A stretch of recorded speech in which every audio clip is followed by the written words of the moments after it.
And yeah, El, I see you are with us. You made it. Lovely. Okay, here we go. So very welcome to the Organization Design Masterclass. My name is Ela. I'm co-founder of SUPERMARKT Berlin, which is an independent community space in Berlin in which we engage in topics such as collaborative economies and digital culture. And over the past years, we have been intensely looking into new forms of organizing, organizational design, and especially platform co-ops. And I can imagine that many of you who are in this call now share this interest. And while we are engaging in some first intro talks, I would just invite everybody to use the chat to give a brief introduction about yourself, who you are, where you are from. I would for now refrain from doing like a real intro because that is going to take really long. And I'm sure we will hear from everybody later on as the evening proceeds. But for now, let's just use the chat. And maybe Andreas, you can give us a prototype of how you would introduce yourself in the chat. That would be amazing. So we get an overview of who is here in the room and what people's interests are. That would be great if you could do that. So you're asking me to type an example, right? Yeah, not exactly. To speak it out. Okay. Exactly. Yeah. Just give us an example because we will hear from you later, and we can quickly introduce yourselves. Let's just use the chat for introducing ourselves. So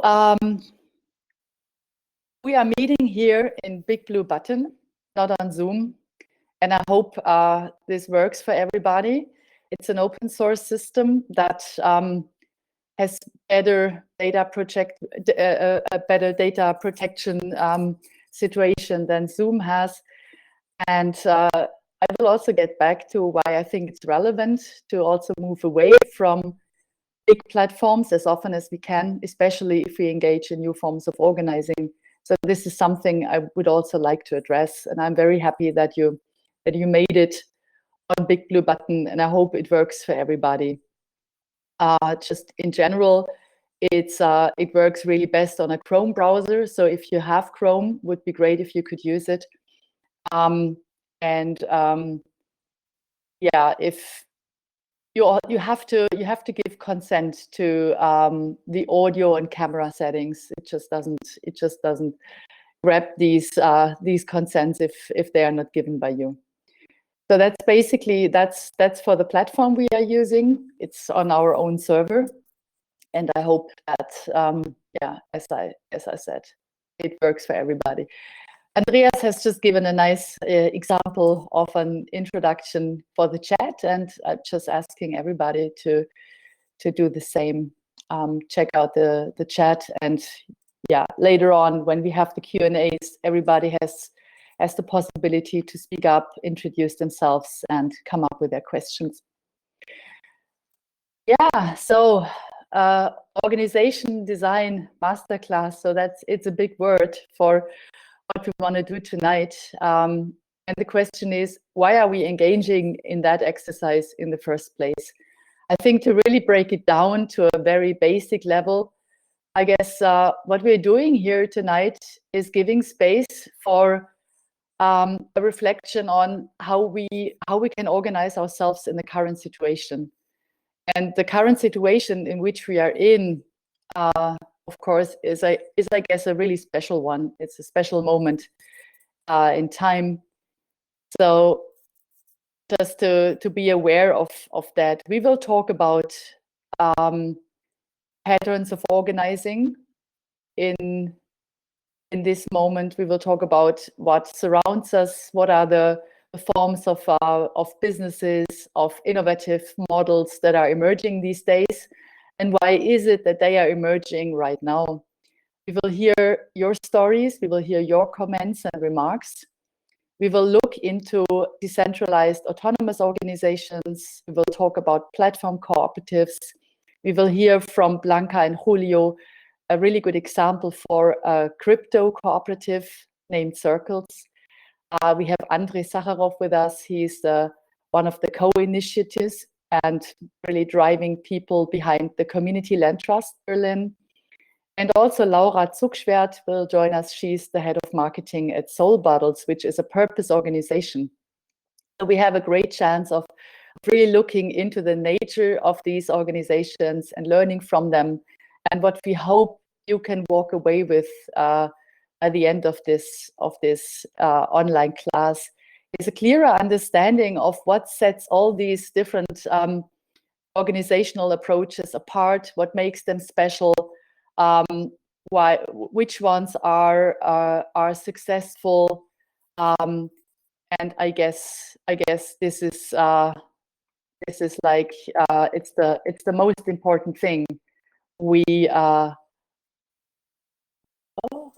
sorry, just excuse me. I see there are two people struggling to get in. I hope I could help them, but I guess I did. Okay, sorry. Yeah, let's get started with my first presentation. I hope you can all see the presentation. I have prepared some slides to give you, sort of tune everybody in to tonight's topics. So first of all, just to give people an idea, this is SUPERMARKT Berlin. This is the organization I have co-founded 10 years ago. SUPERMARKT is located in Kreuzberg in Berlin, and it's basically placed in an abandoned store. So that's also where the name comes from. We are not engaging in any kind of retail or sales activities, but this is mainly, it's a place for thinking and community building and developing strategies of building local and more resilient economies. And the other organization Andreas, Claudia, and I are working on is called Platform Cooperatives Germany. Platform Cooperatives Germany is a co-op, Genossenschaft, and what we mainly do is consulting and supporting building cooperatives, and especially all these new types of cooperatives that haven't been around before, working transnationally across several jurisdictions, possibly also across several currencies, and all of them with a digital business model at their core. So this is one of our main activities. And we were given the chance with some support of the German Ministry of Economy to really help building this platform cooperative network in Germany.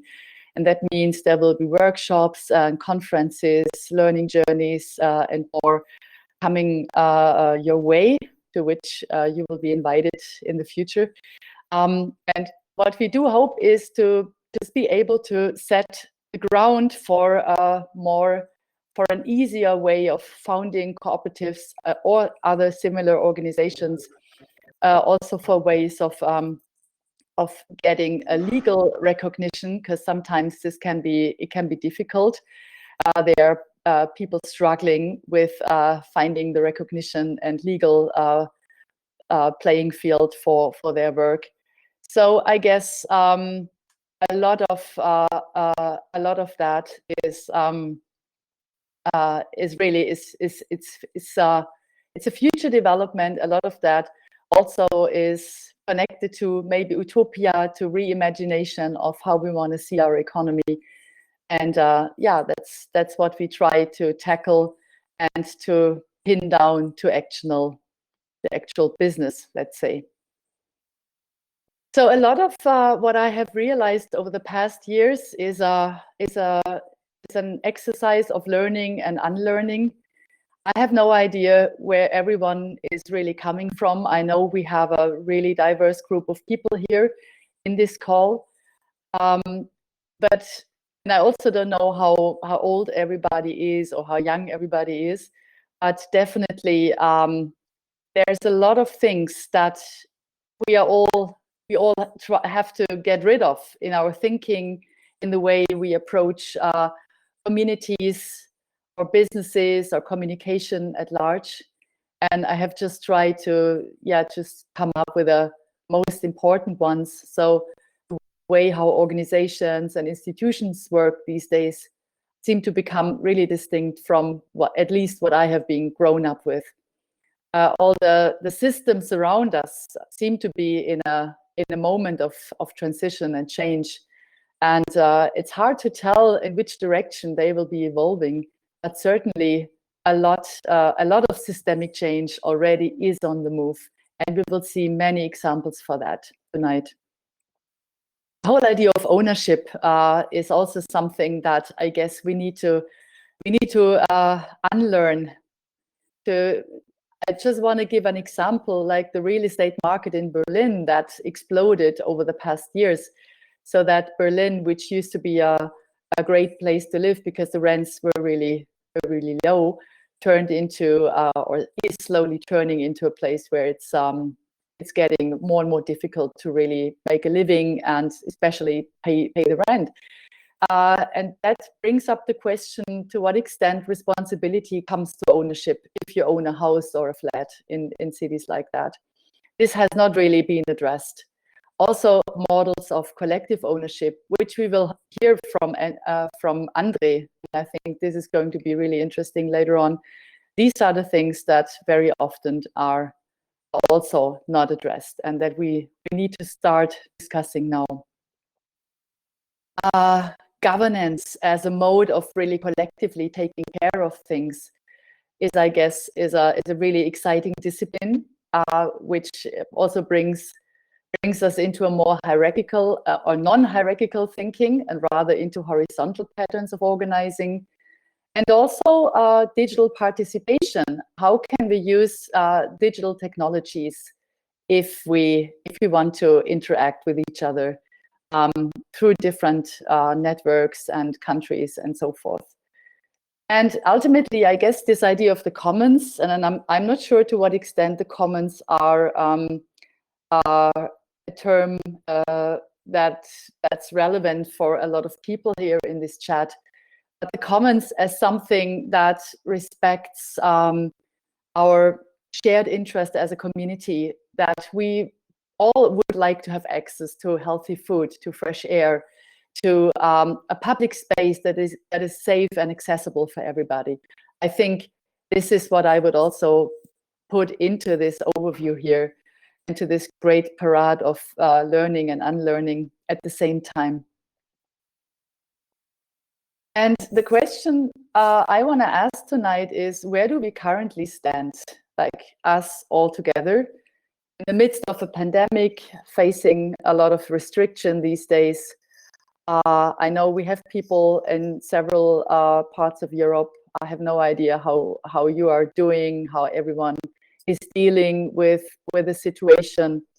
But maybe it's, I was also thinking this morning, probably there couldn't be a better time to do this class than exactly now, where we are in a moment of really profound change.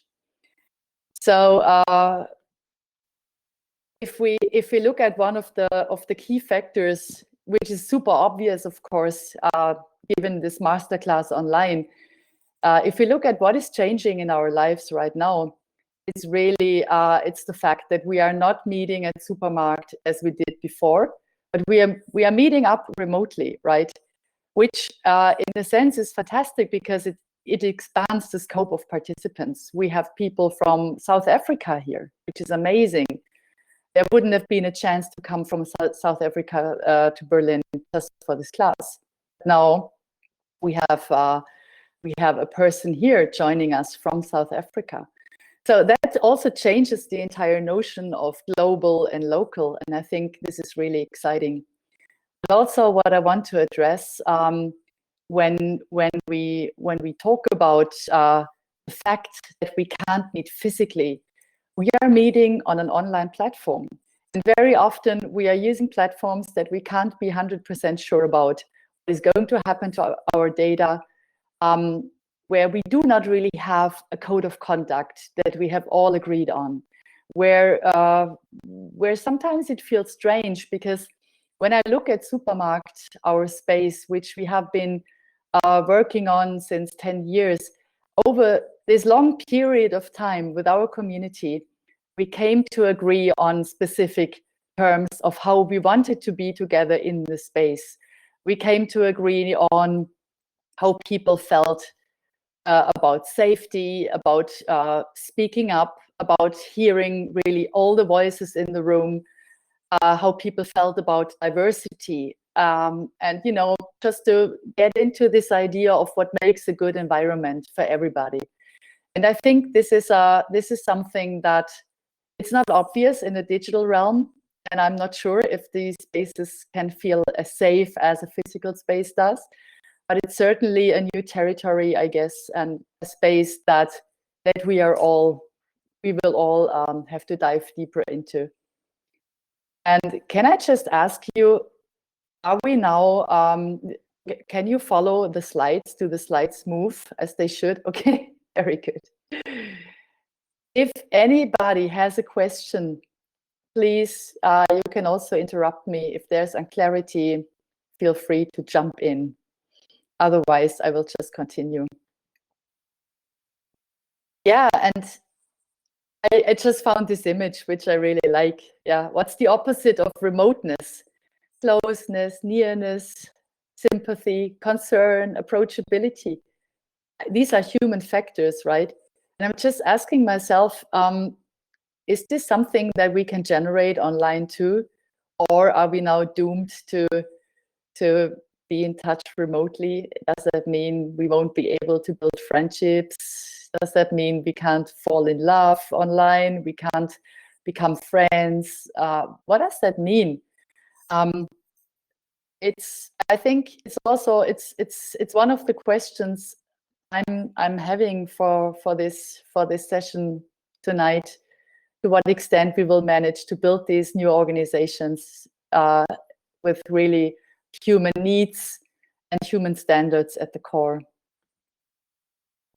Yeah, and another thing that I think specifies our time right now is this notion of disaster capitalism that was coined by Naomi Klein.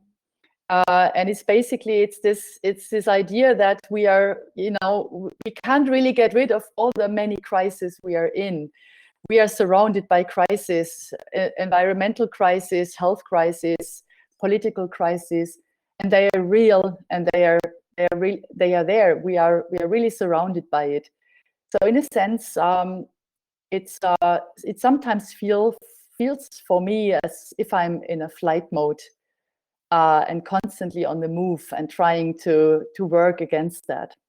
And I don't know to what extent people feel the same, whether you also feel this situation of disaster capitalism.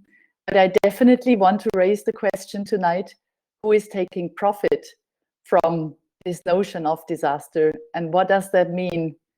Does it help us or does it discourage us?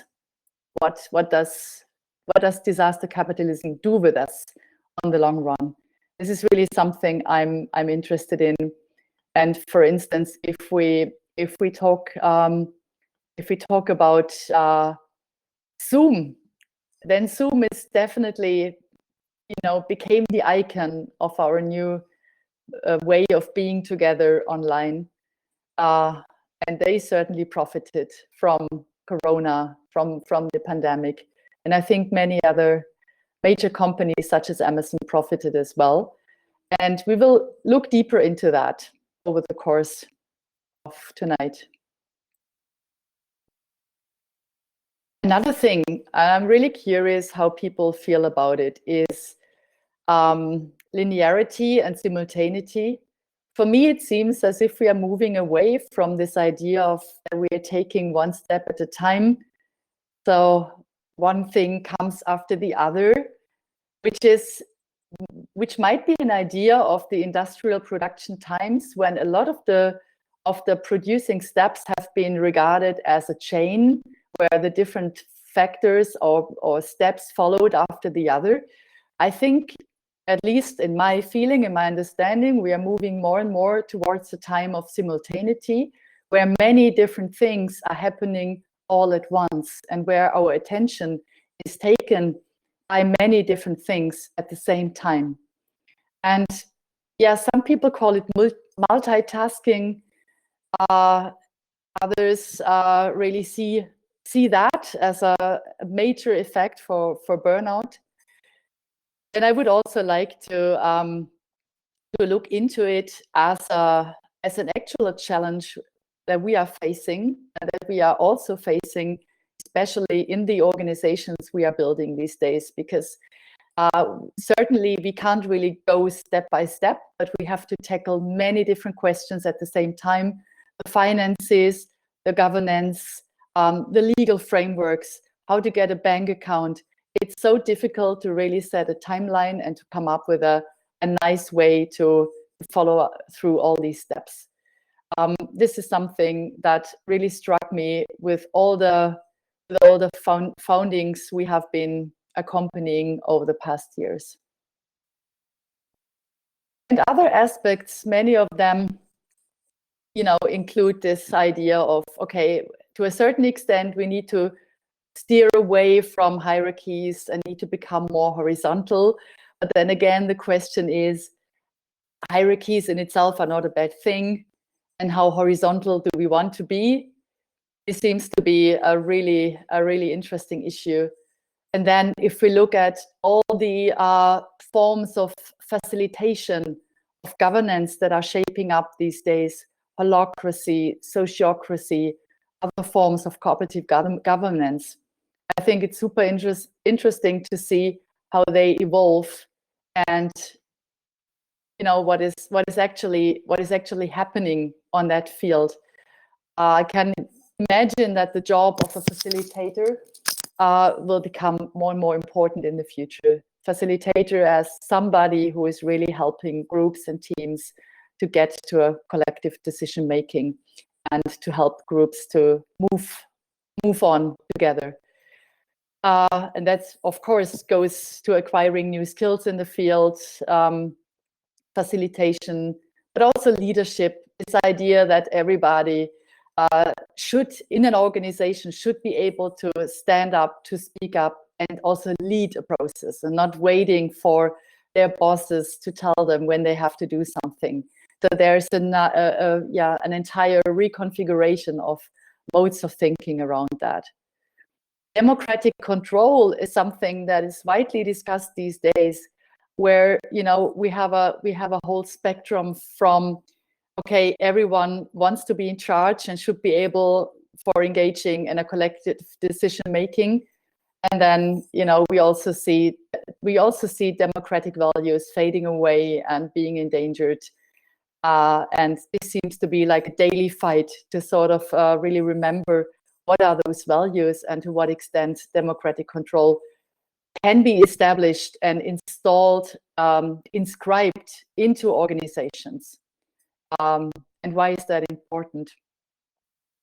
And then probably another thing is how to get organized on a global scale. I think this is like for the first time in history where it's possible for everybody to become part of any movement and to really interact with people from places they would probably never go to, but have the chance to talk and be together and create a space for doing things together. So this is also something that will capture our attention. And I would say most of the organizations we are talking about are international and global, and they really bring up this challenge that we are not only catering for the needs of our immediate surroundings, where we know the people and the target groups, but also catering for needs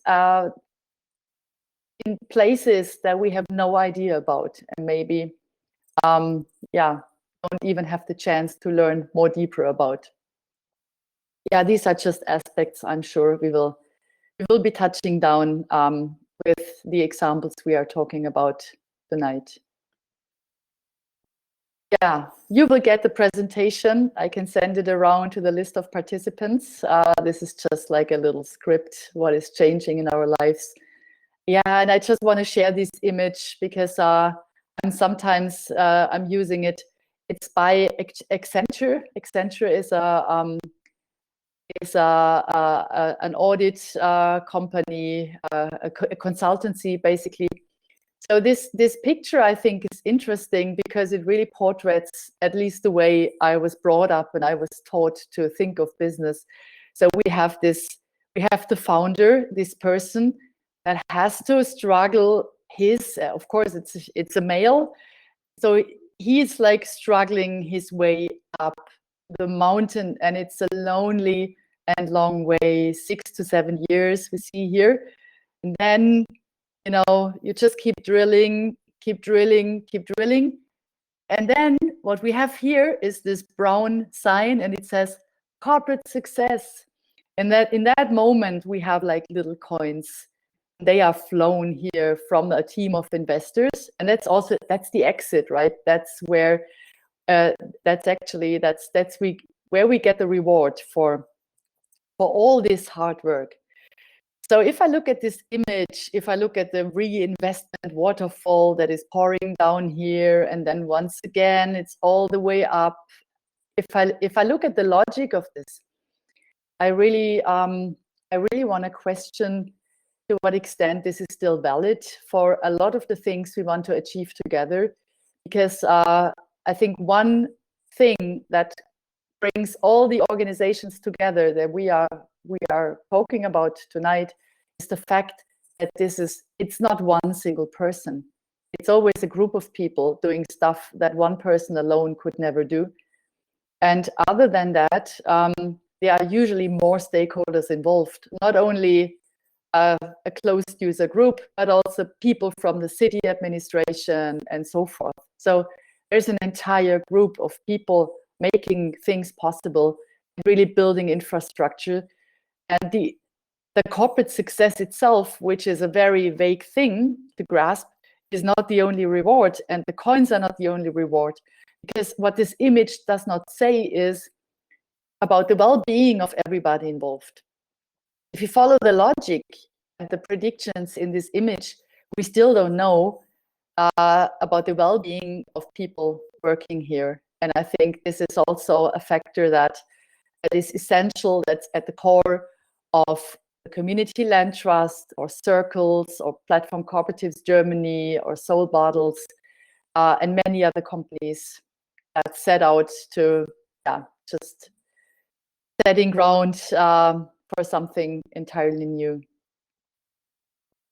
This is another. It's a bit of a collection of thoughts, because those of you that know about Theory U, it's a framework methodology also for helping teams in innovation processes, in change processes. It's this whole idea of moving away from an ecosystem. Let me just go back. So what we see here is pretty much an ecosystem, but moving more towards an ecosystem. And I really like this idea. I think it's super interesting, because that brings with itself a lot of new terms, like from centralized, slowly moving into more distributed, from the deadline oriented and the timeline and the one thing after the other, comes to more agile or situative planning. Or the whole idea of innovation that used to be a thing that was developed behind locked doors. It's also something that is slowly becoming a more community or prosumer-based innovation, and so forth. So I think you could add many other forms of how we can actually make this transition from an ecosystem into an ecosystem. And you are invited to take that list and just make it longer and add your own thoughts to it. And also, I think these are just some, ideas that whenever I talk with people from our Platform Co-op ecosystem, oh, by the way, Mustafa is asking a really good question. Mustafa is asking, what could be incentives or instruments to move from ego to eco? I think this is a really good question. Is there anyone who feels like answering that? I stopped talking for a moment.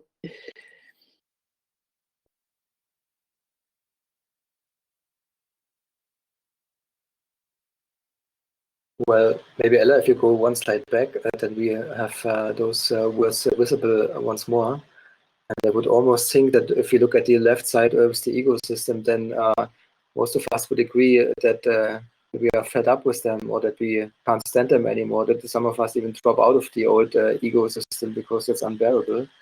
And that already moves us towards at least some void, in case we haven't discovered the ecosystem yet. And on the other hand, with the work Ela described at the beginning, SUPERMARKT for 10 years, or also Platform Cooperatives Germany, we are building this digital collaborative ecosystem. And this is not just us in Berlin, this is happening around the world. So I see, and I also hope that it's getting more relevant, and people just support each other to go on this journey from the ego to ecosystem. Thank you for that, Andreas. Mustafa, do you have an idea? Or people can also share answers in the chat. So Carmen says lifestyle, health, love, family, sense of respect, choice, and freedom. So people, please keep your answers coming in. Julio says, I guess the abolition of private property would help. Meditation too. I agree. Yeah, Mustafa, let us know whether you are happy with these answers coming in, and if you want to mention also some ideas, please use the chat, or you can also speak up. You're invited to just join in anytime. Yeah, just to share a little bit about this. You know, when we talk about moving away from ecosystem to ecosystem, I think this is another perspective. It's a little image that, you know, that came to my mind when thinking about businesses in the future. And what I often think is that, you know, we have a foundation here. Let's say this is community land trust, then we have a cooperative here, then we have a decentralized autonomous organization here, another co-op. So why don't all these companies get together and share a central community management, so that none of them has to do the burden of community managing themselves, but they could build up a really fantastic ecosystem of community managers that work with workforce communities and customer communities, but also business partner communities, to really use the full strategic potential that a lot of these small enterprises have. Usually they never have the time to really dive into that. And so that the market is really something that can be shared, that is not just a matter of this organization working for this community or working for this part of the market, but that this is rather something that can be shared. And the same goes with open source tech, just like the software we're using tonight for the masterclass. It can be shared by many different companies. People can buy licenses in a bundle and make sure that, you know, that they are setting standards to help make these companies more sustainable and better in terms of quality. So this is just, you know, some ideas, and anyone who feels like commenting on that is invited to do so, or maybe the other speakers will pick up on it later. Yeah, this is also, it's just a little reminder from where we are actually coming from, you know. This is the business roadmap: attracting, converting people, and then engaging in trade. So this is very straightforward. I'm not sure if this works anymore in that, like that today, because this imagery only works, and we can clearly see that with this Zahnrad, what is that in English? I don't know the term in English, but with these little wheels here that fit into each other. We can only do that if we are living in a standardized world. But the world we currently get to discover is not standardized. It's a world where people want to get rid of colonized ideas, where people want to get rid of now I have chosen a super difficult word,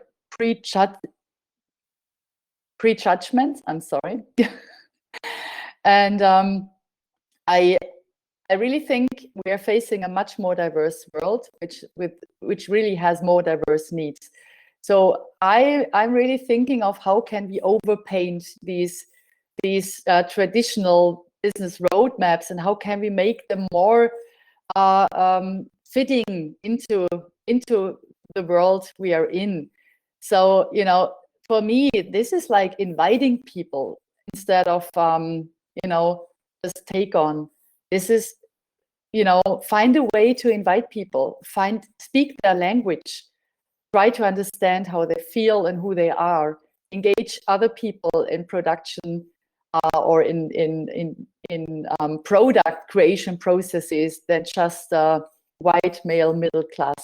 Make sure more people feel invited, and products and everything will get better. And instead of converting, allow for emerging.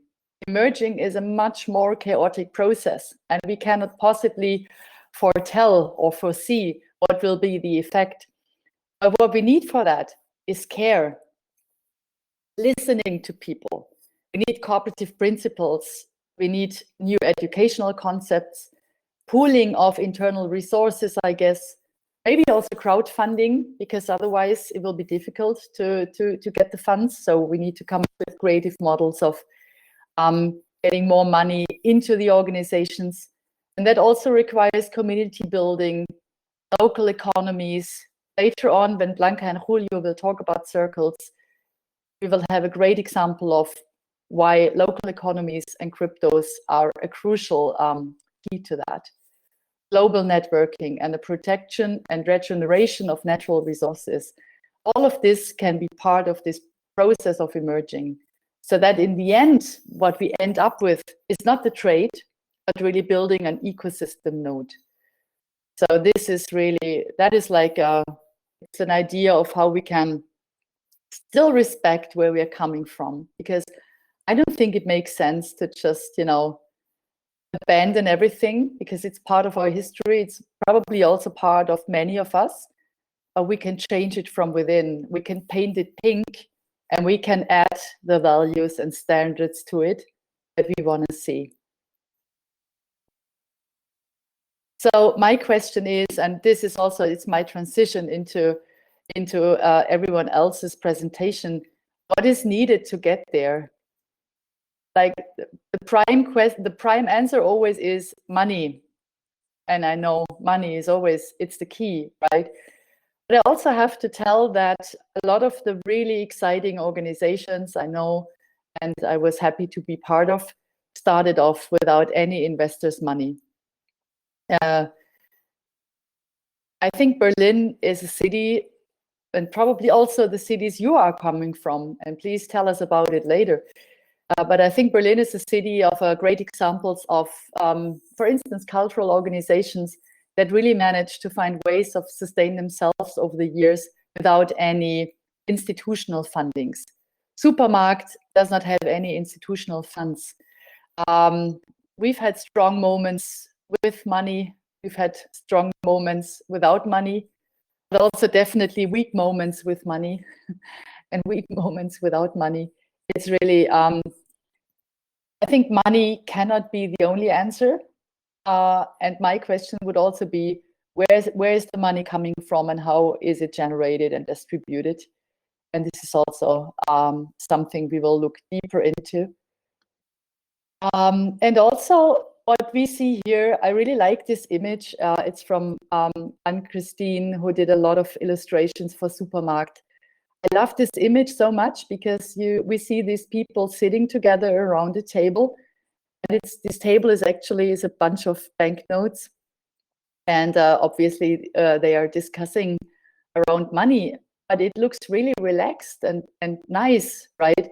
It's not the typical stock photography around money where you see people in gray suits, but this is like a very nice and relaxed way of taking financial decisions in a collaborative manner.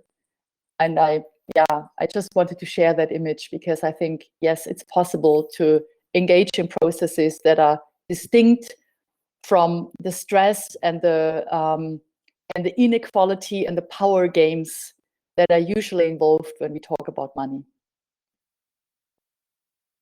And as a next step, this is really something we will also hear from the examples that we'll present tonight. I think it's this multi-stakeholder approach that these organizations can only happen and can only be successful if they get support, for instance, from regional partners. It can be co-op banks, but also others. They get the support from their communities, but also the support from the municipalities and the local administrations.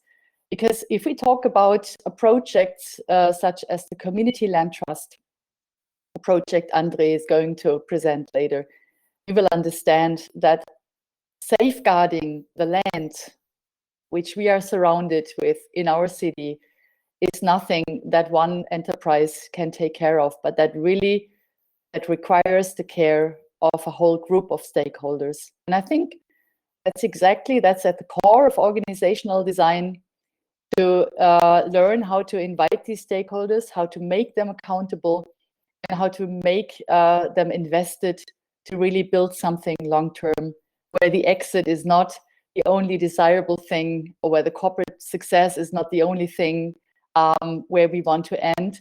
But we can actually come up with a platform cooperative model. It can be a purpose organization, a foundation, a DAO, doesn't matter. But it's something that's more coherent with human standards and what we have in many places today.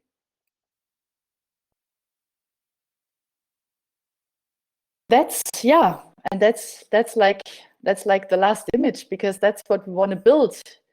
That's also why we have chosen this little drawing as the layout for this online class. Ideally, we will be able to build infrastructure where people from many different ends have the power and the possibility to provide what they can to create something that is growing and that creates connectivity and that creates stability and livelihood for many different people involved. And with that, I wanna close my intro talk, and just wanna say thanks for listening. And I just want to open the floor for questions and comments, and before we're moving on to Andreas. Are there any questions around this presentation?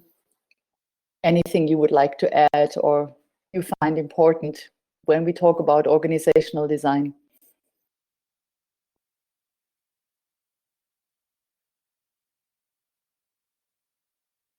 You can also speak up.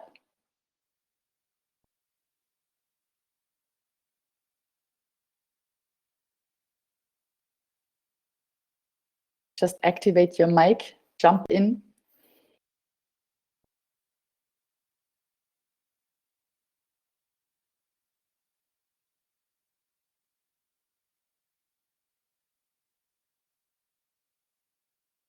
Okay, no problem. If no one really dares to jump in, you can please also use the chat. I'm sure people will slowly engage more as the evening progresses. Let's see. Julia is asking, would it be possible to share the charts of the presentation afterwards?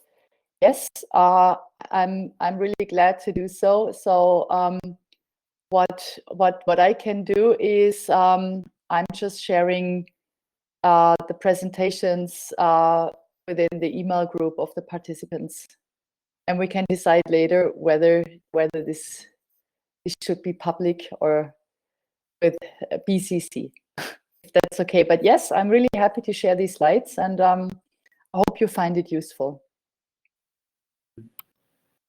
Shall we take a 5-minute break? Otherwise, would that be okay? so people can get some coffee or some water.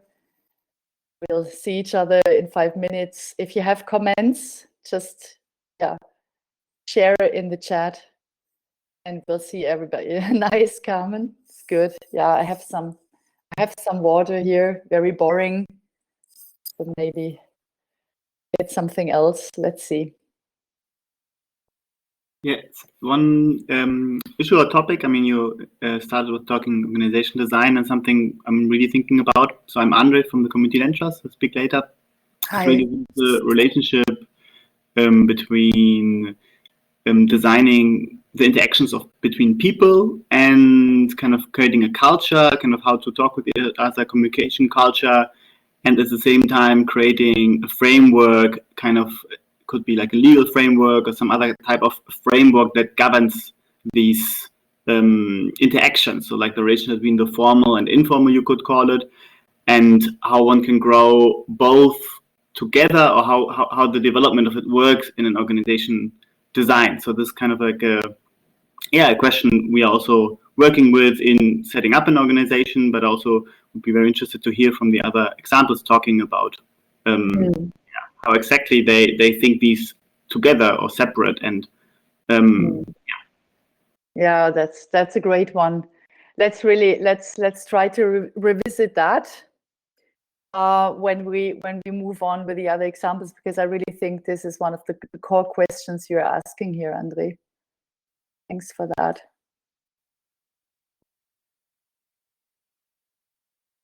Yeah, I would say I guess some people are already taking a break. Let's just take 2 or 3 more minutes, getting some water. Carmen, enjoy your cake. I'll be back in 2 minutes, and then we can slowly move on to Andreas, if that's okay. Thank you.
Okay, everybody, is everyone back?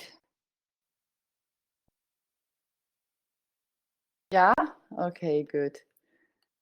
So, Andreas, how should we do it? I'm just removing my presentation. Mm-hmm. So perhaps you can make me to the presentator so I can share my screen. And Yeah. I'm wondering, because I already noticed that my connection was a little bit slow in the meantime, if that's an option, if I later stop my camera in case you can't hear me or it's freezing or any problem occurring, so that I'm just sharing my screen, but we can go with this for now and see what's happening.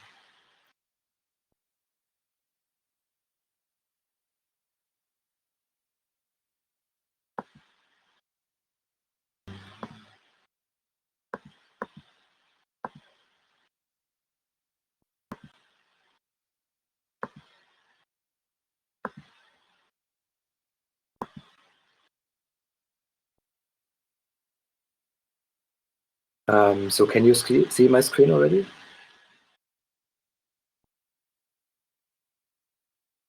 Yes, all right. So then, So maybe before you get started, maybe I can just say that I don't know whether decentralized autonomous organizations are a thing that everyone is really familiar with. Andreas will give you a great intro of what it actually is and why it's also relevant to this discussion. Please feel free to just jump in with questions because it is a relatively difficult topic, but at the same time is also super straightforward. And Andreas and I have been working into the DAO field in the last year and really try to get deeper into what it actually means. And yeah, looking forward to your presentation, Andreas. Okay, yeah, thanks, Ela, and also thanks for the great presentation you held. I just noted down a few words, especially that bridge from the ecosystem to the ecosystem, because a few words like many-to-many, community-based, and hyper-collaboration really resonated with me and are very much related to decentralized autonomous organizations. So I want to go back to a DAO learning journey we organized a year ago, where we asked the speakers from various DAO software providers, community builders, and activists a personal question that was aiming beyond the normal marketing reasoning.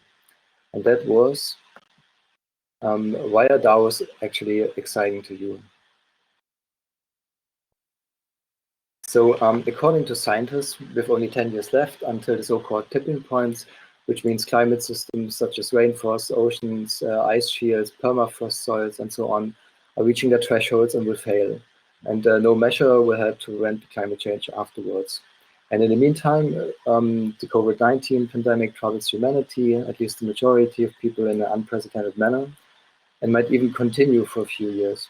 I remember that a professor of mine, Professor Dr. Ottmar Edenhofer from the Potsdam Institute of Climate Impact Research, already in 2009, called out a similar institution like the Intergovernmental Panel on Climate Change, the IPCC, for the rising global threats of pandemics, indicating that more such events will happen in the future. And unlike in Hollywood movies, like you see on this slide, such complex, locally different challenges can't be solved by a handful of white men in a single try.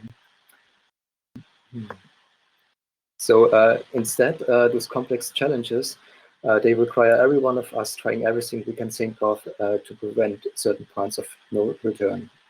So the conclusion on why DAOs were exciting was actually uniformly answered by the experts we gathered back then at the learning journey, because they answered that DAOs will help us organize and coordinate our actions on a global scale.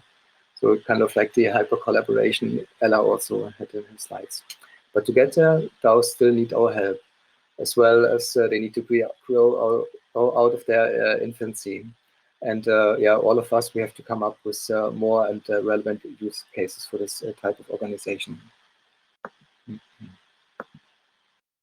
So let's see what we can see from the past and how DAOs actually evolved.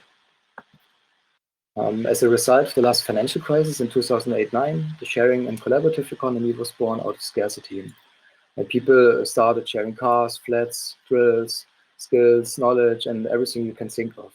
And sharing is caring was basically the motto of the young generation Y.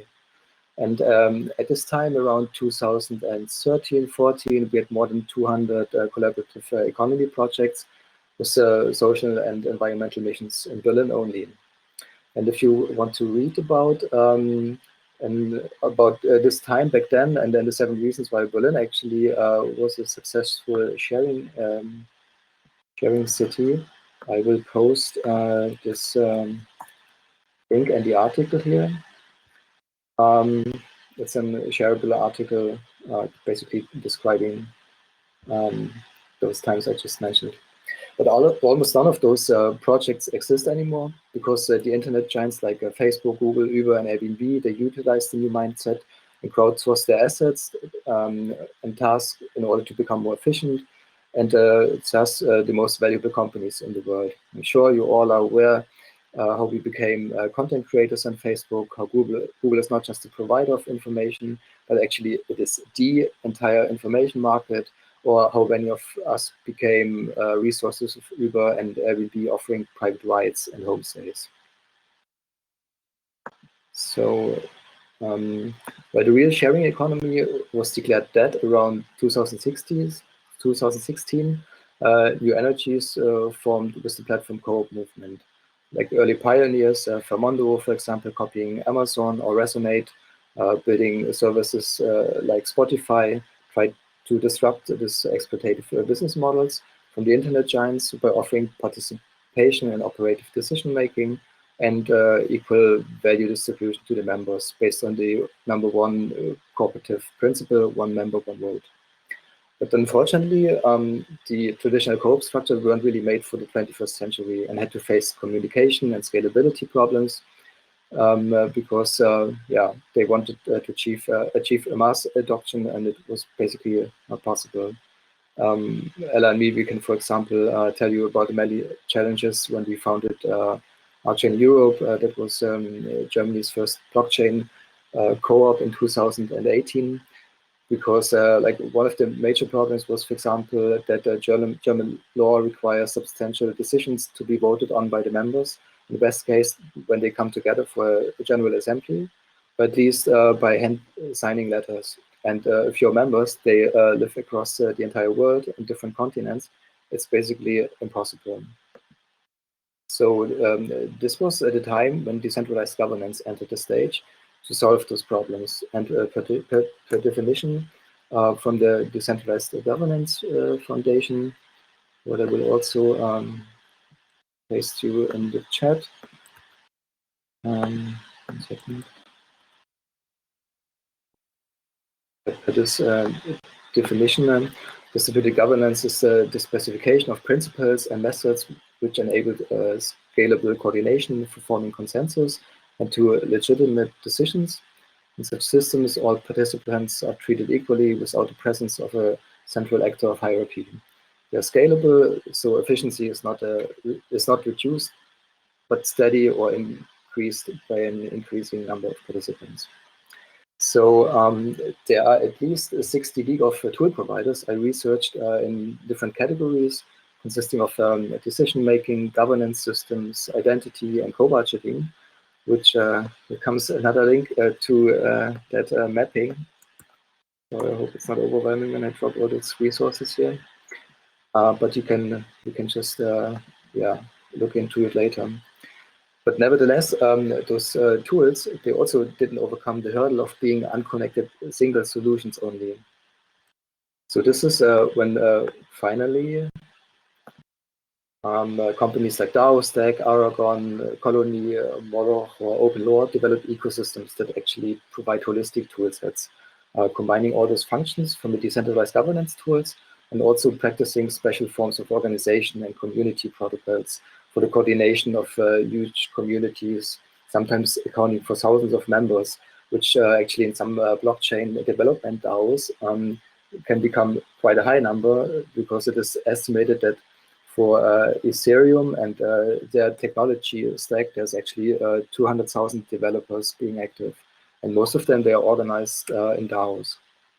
So those organizational protocols and rules, they consist of member onboarding processes. New members are required to be endorsed, weekly online community meetings, proactive participation and proposal making, even some politics and lobbyism for your proposals, which is followed by voting and co-budgeting, and also decentralized and asynchronous work to accomplish your proposals. So now let's look into two DAO use cases. Like a DAO, Ela and me, we were part of in 2019. It's called Alpha Genesis, and it was the governing tool for the blockchain company DAO Stack, which provides DAO software. And within the DAO, there were, I think, more than 260 diverse members, such as software and business developers, community builders, artists, facilitators, researchers, strategists, and marketeers. And all had one common goal, basically establishing DAO Stack as a DAO provider by the different contributions those members can make. And we are their software tool where we would like to go in now. This is this one. You can first of all see many DAOs that they have created. And if you are familiar with some of the crypto projects, then you might recognize Kyber, for example. They used to run a DAO here with almost 5,000 members, or there's another project called Polkadot. They also had a DAO running here. So this is more or less the preferred tool for such online communities. And we were part of this Alpha Genesis DAO. I just prepared the tabs already, so it's a little bit faster. What we see when we enter it is first of all like a forum type of thing, a wall where people can exchange their thoughts. Then there's a member section where all the different members, 260 people I mentioned earlier, are listed here, actually according by their reputation. And reputation is a measure that you gain by handing in proposals, by being active, by accomplishing the work. And then it is kind of a representation of your contribution to the DAO itself. So the percentages here it shows that, for example, this person on top was very active, and then it's ranking people with less and less contribution. So you can already see that this DAO was not designed in the way one member, one vote, like it's the case for co-ops, but differently. Then there's a proposal section, which is actually empty. So I was looking up a proposal that we successfully passed. It's the one I talked earlier. Ela and me, and we were organizing this DAO learning journey a year back. So basically, we made a proposal that consists of a short description, the funds that we need to accomplish that DAO journey, which was also like a evening session similar to today. And here under the attachment, you can actually read up a little business proposal consisting of a couple of pages. What is happening, who is presenting, who has confirmed already, who is contributing to the costs of that event, and where are the cost centers, deliverables, because usually there's a presentation and so on. So you get an idea of how those proposals were made and what kind of content was pitched.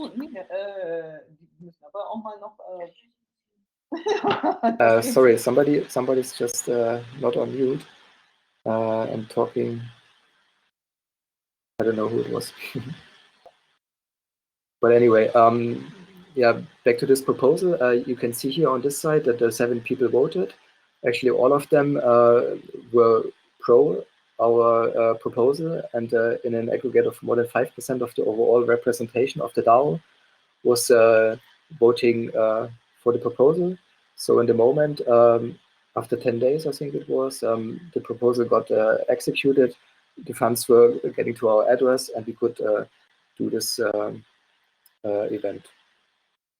So that was that kind of looks simple, but as I mentioned earlier, there's a lot of politics involved, and I can also mention that this was not the first proposal we had to make in order to actually get the first one funded.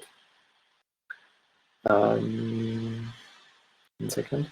And another DAO where I'm part of is actually DAO, which is a community project by a group called United Screens under the umbrella of the Berlin-based art gallery Savvy Contemporary.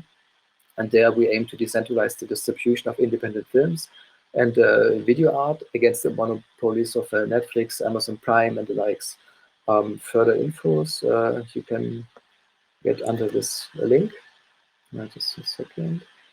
And I hope to report a bit more on this later, because it actually has not started yet. We are still in the process of looking for funds, and including different contributors like artists, filmmakers, curators, film programmers, venues for screenings as well. Again, facilitators, researchers, and technologists.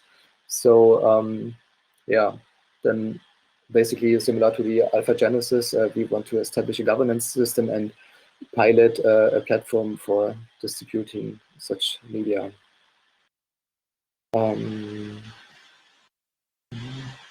Okay, actually, that was it already. I hope I could give you a short intro to DAOs, and now feel free to ask me any questions. Thank you. Thank you so much, Andreas. That was great. Do people have questions around DAOs? Or maybe you want to ask whether your own project might be good for a DAO. Really interested in answering your questions. I have a question. What's the difference between a working group with a very strong attitude towards democratic functioning, flat hierarchy, and so on, and between a DAO? It's a marketing and a branding difference, or a bit more, if I mute myself. So I see you're coming from a political background, and I guess you have a lot of experience with working groups. I wondered to what size a working group can actually grow. Is it tens of people? Is it a few hundreds, or even thousands of people? Because there might be the limitation of traditional and not so digitized processes and tools that would need to be required, and what DAOs are actually offering. As I said, like members, they onboard to a DAO, they get their identity, they come to get a wallet, they can use all the voting mechanisms, budget can be distributed collaboratively, and I mean, this can also be done by the decentralized governance tools I described before the DAO, but then it's not like a solution in one box, so it makes it a little bit difficult to make use of like 60 tools perhaps. But it's also, I'm sorry, because I was just thinking maybe this fits quite well into what was just asked by Jamie, because he's asking whether there can be any DAO without crypto currencies. Right, I think it's really interesting. Are there any non-cryptocurrency DAOs? Because basically the crypto token that each DAO is generating for themselves plays a key role in mobilizing funds. That's how funds are being distributed, and that's where the whole reputation system is built on. And that's also where where the actual reward comes from. If you get then a certain amount of that token and the ability to convert it into cryptocurrencies such as Bitcoin or Ether, so you can also reconvert it into dollars or euro or whatever your currency is. But is there any non-crypto DAO? Do we know any out there? I'm actually not aware of a non-crypto DAO, but I totally think it's possible. I mean, you just have to imagine that the co-budgeting, the proposal making, and the transfer of a certain coin, that could be adjusted towards just a measure, whatever you call it. I mean, in our case, from the DAO learning journey, we were paid in Ether, but we could have asked for any other token, even tokens with no meaning. But we could even come up with a token for a certain DAO, so that we just track the contribution, the work people do, and then offline we could then have a link to fiat currency like the euro, so it's actually not transferred in crypto in the first place. So that might be a workaround. And also, if I remember back, many people from the blockchain sphere, they describe the very complex nature of blockchain, sometimes in really simple examples, that it's actually not only possible to run a blockchain in the internet with code and so on, but you can basically draw a blockchain. And I don't really remember how this example was going, but since it's basically a ledger, a protocol, which is just tracking transactions, you could do this in books. And I imagine that similar, you can also handle DAOs offline, even if you want. Yeah, coming back to Blanca's question, because also I just read in the chat that Jochen is picking up on it. I think we still can dive a little bit deeper into that question, because I think it's totally the core question, right? Both also from Jamie. So is a DAO tied to crypto, or can there be I mean, what's the difference if we sit together in a space and have regular meetings? So maybe my approach would be to say that a DAO is living on the internet. It's a digital organization, right? And usually in the DAO, there are people coming together that do not know each other before. So this whole reputation system and voting mechanisms are a way to shortcut what otherwise a trusted team of members can deal in a different manner. Because then maybe people have built a reputation over the years, they already have a certain standing in the team. And for them, it's relatively easy to get their projects or their ideas across. And you know the situation. I think every one of us has been in a setting where people had to vote, or where you have experienced like the most dominant person, the person with most reputation, dominating the conversation and getting all the yeses. And I think a DAO is different in a sense of that reputation has to be built differently, and that all the activities, also your grade of interaction, your activity measure is really tied to the token, and it's rewarded by the token. And that, I think, marks a huge difference to what Blanca was proposing.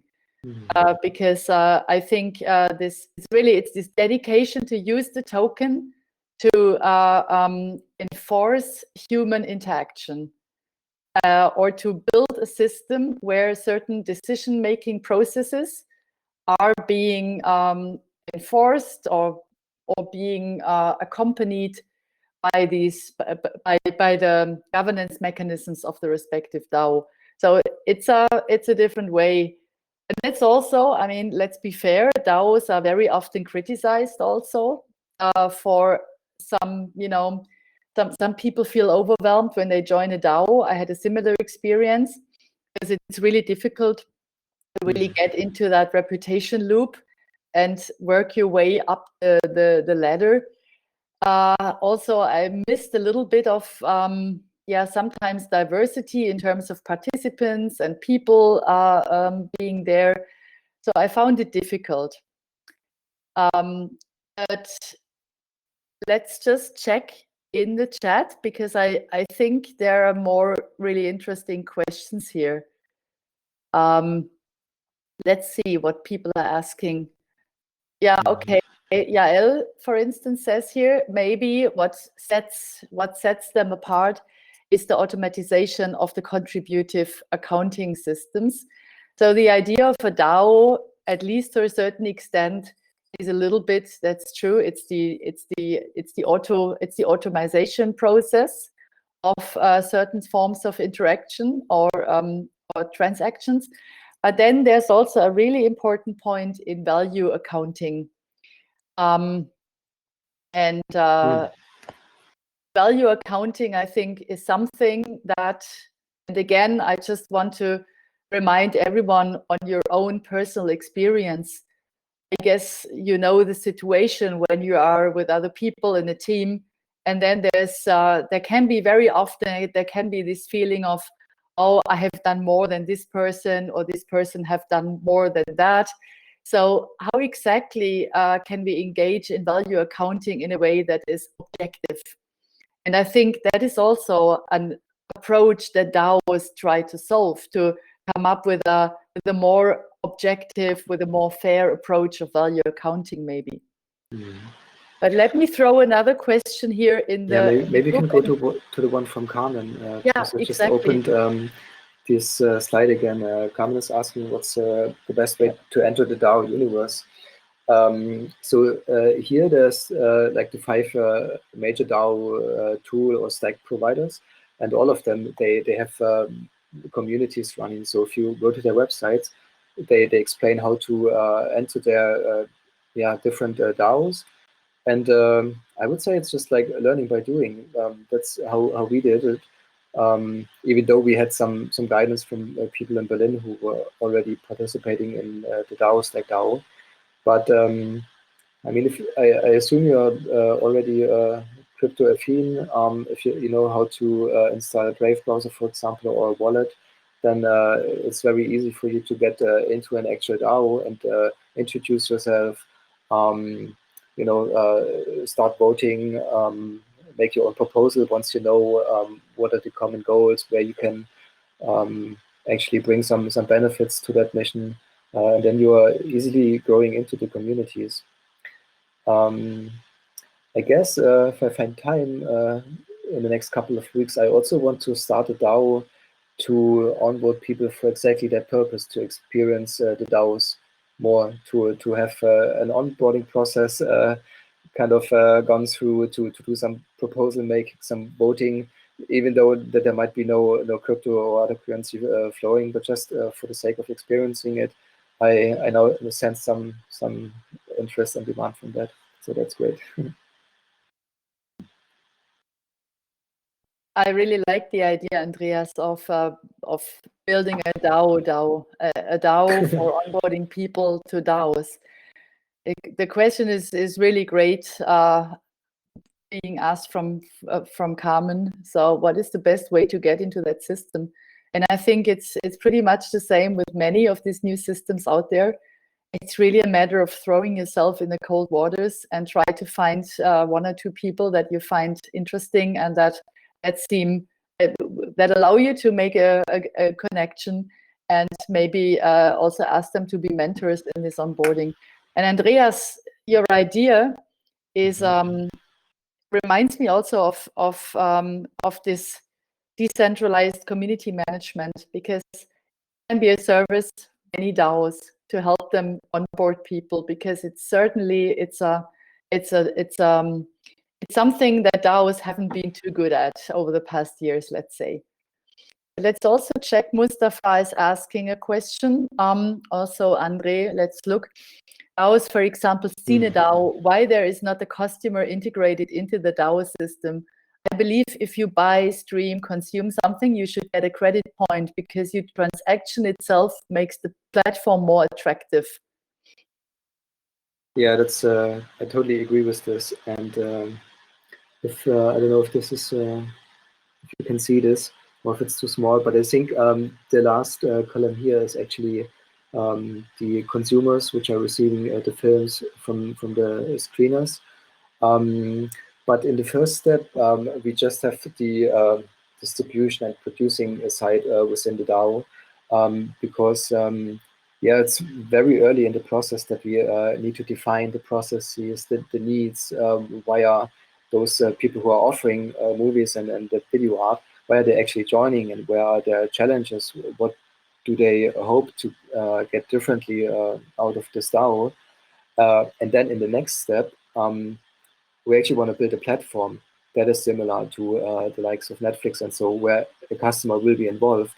And similar to the co-ops, for example, Resonate, that I mentioned earlier, copying Spotify, it's a co-op.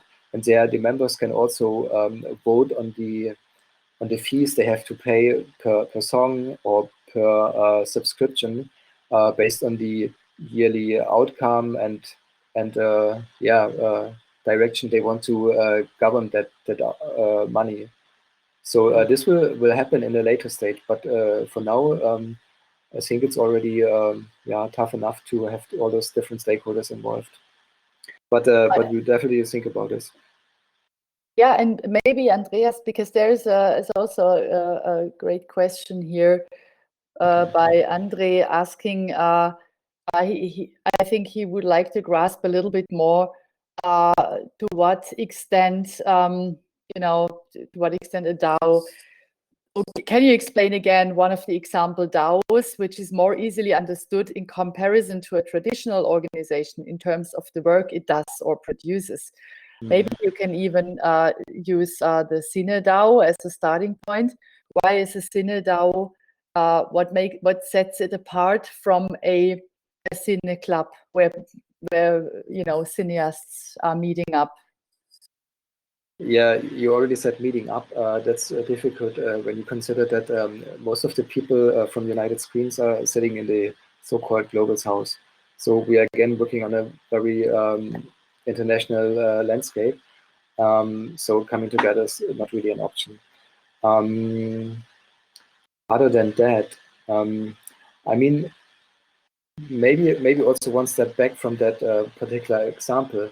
I experienced a DAO as something that is incentivizing, encouraging you to really actively involve in a mission that other people are sharing.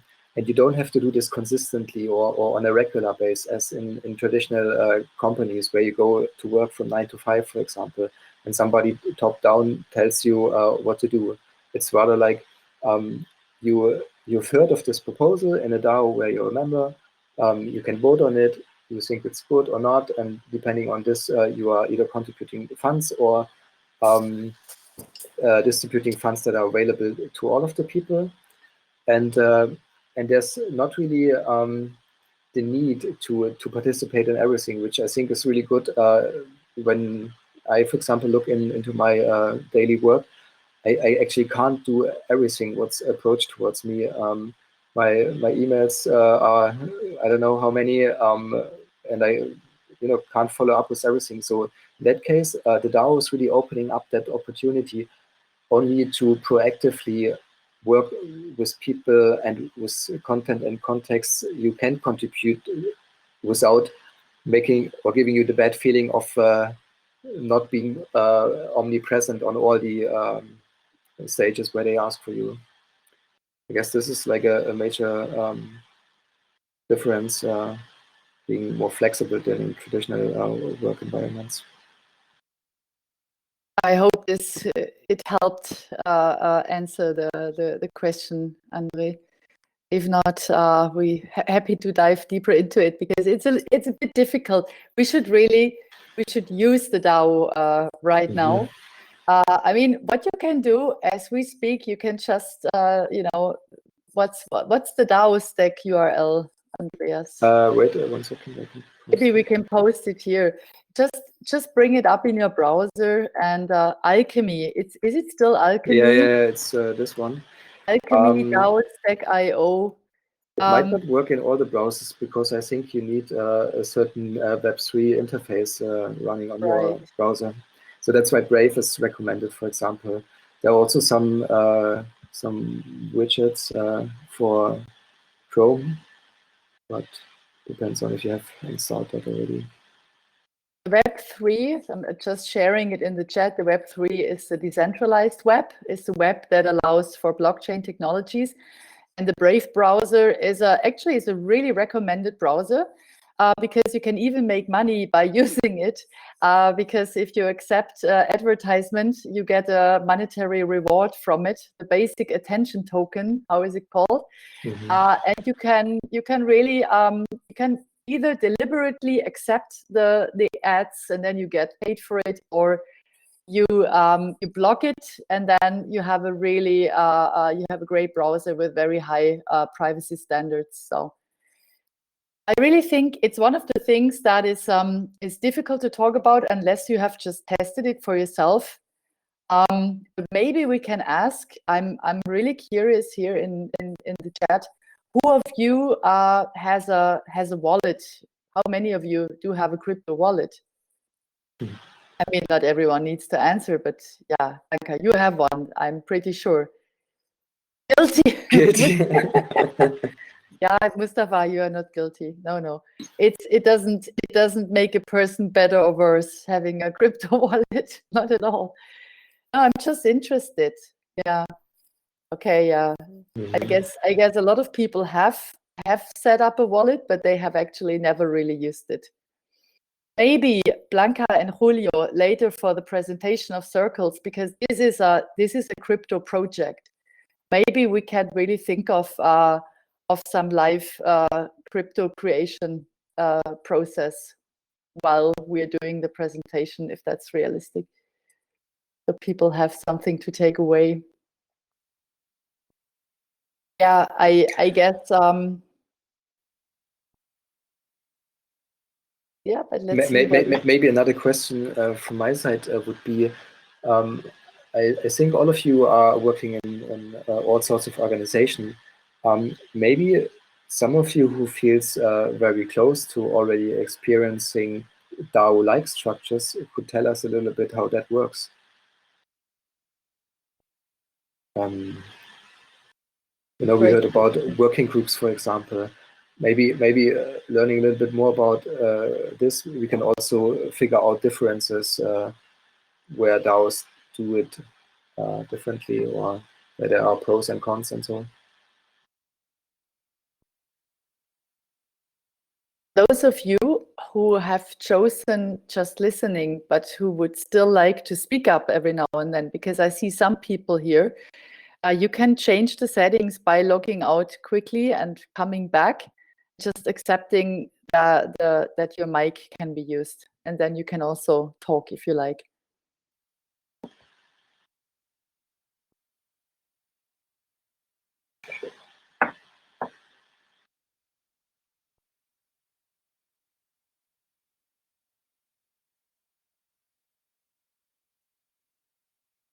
Yeah, I think it's going to be interesting also later on to look into, for instance, the question whether circles is a DAO, because you know, in a sense, you could also look at it as a DAO, but maybe not. I'm not entirely sure about that, but we will try to figure out later.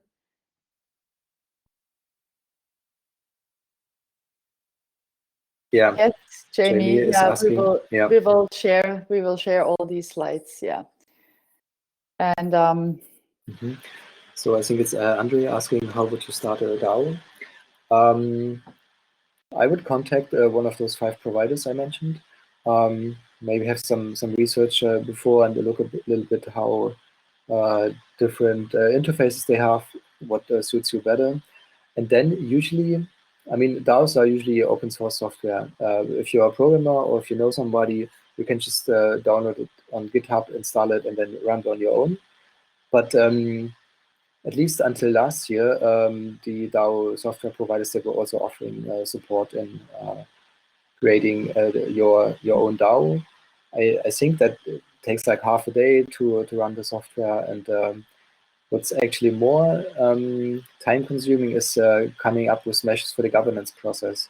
Because, for example, when we've seen the voting, that can be all sorts of voting, from the majority voting to really complex quadratic voting measures. So there you have to come up and probably sit down with the community you want to create this DAO for, and experience how you actually want to run the DAO, because it's a technical tool.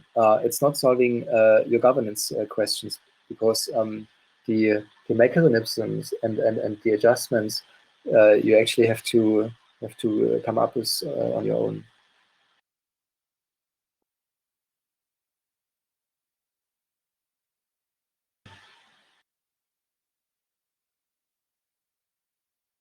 André, are you thinking of starting a DAO? Or?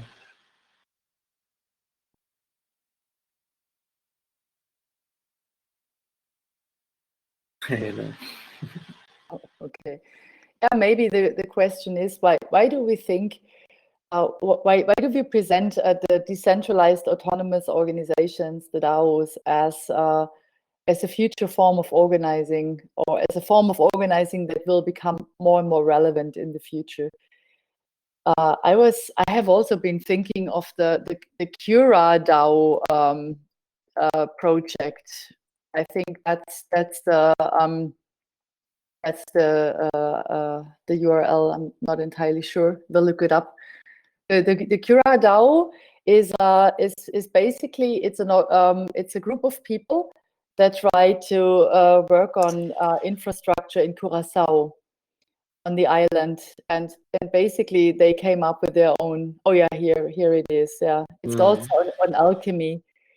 And I think it's interesting because actually this is locally bound to Curaçao, but they are using the mechanism of a DAO in order to present proposals for what could be interesting. Look, here's for instance a knowledge exchange project with Kenya, or support youth for climate team expansion, or so I see a lot of community initiatives being listed here, and I can imagine that they are using the DAO because it's really an instrument to raise funds, but also we have to say to speculate, because whatever you get here today for your proposal, you can ask for Ether, for instance, and you can just take the Ether and put it in your wallet and wait until it has doubled in value. This is something that's, there is a certain likelihood that this is going to happen. So the question for me is very often how practical the cryptocurrencies actually are if you want to convert them into, let's say, fiat money, because there's always this danger of hoarding the token and not really making use of it, because you could really miss out on the rise of value. So this is something I'm always doubting a little bit. But in the meanwhile, there are several stablecoins as well that did not or was not really present when we joined Genesis and DAOstack back then. But in the meantime, there are tokens that represent the exact equivalent of a euro or a dollar, and which are not fluctuating in its value over time. So this makes it a way safer already to ask for such cryptocurrencies. And can you just explain what is a stable coin? A stable coin is, for example, like, if I'm not mistaken, the biggest one is USDT. It's called a Tether, and this is supposedly backed by the dollar. So once you hold one of those tokens, there's some dollar put into the account somewhere. Of course, it's not 100% backed by the US dollar, but similar to the banking system, there's a certain reserve that is at someone's treasury, so that the system is not failing.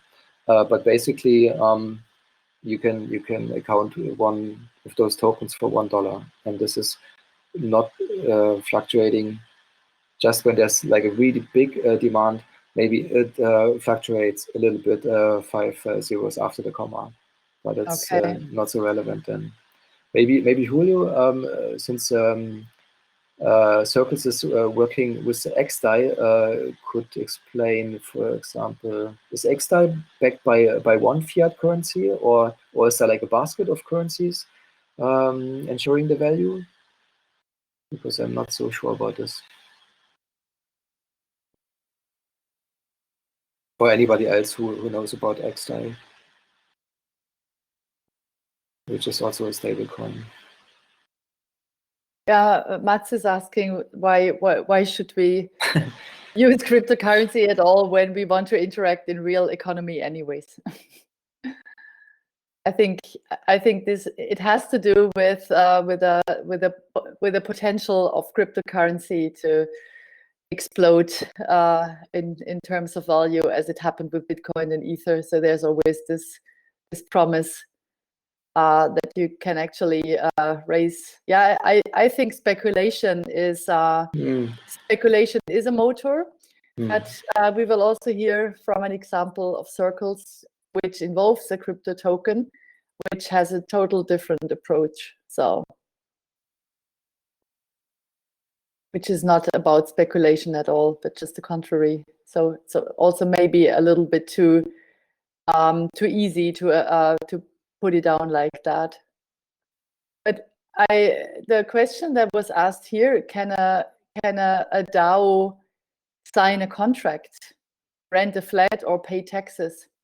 That's through the lens of organization design, that's a super relevant question.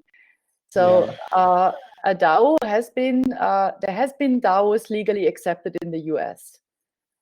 In Germany, it's not the case. In Germany, a DAO is probably, I can imagine, a GBR, a private entity or a group of people that are responsible by their own finances for whatever is taking place there. So there's no legal status for DAOs in Germany, but in the US, there are examples of legal status. And then, yes, then in that case, a DAO can actually sign a housing contract or pay rents. I'm just trying to look that up. There's indeed, as you described, a blockchain, a legal entity that was allowed in Vermont. Blockchain Limited. I put it here.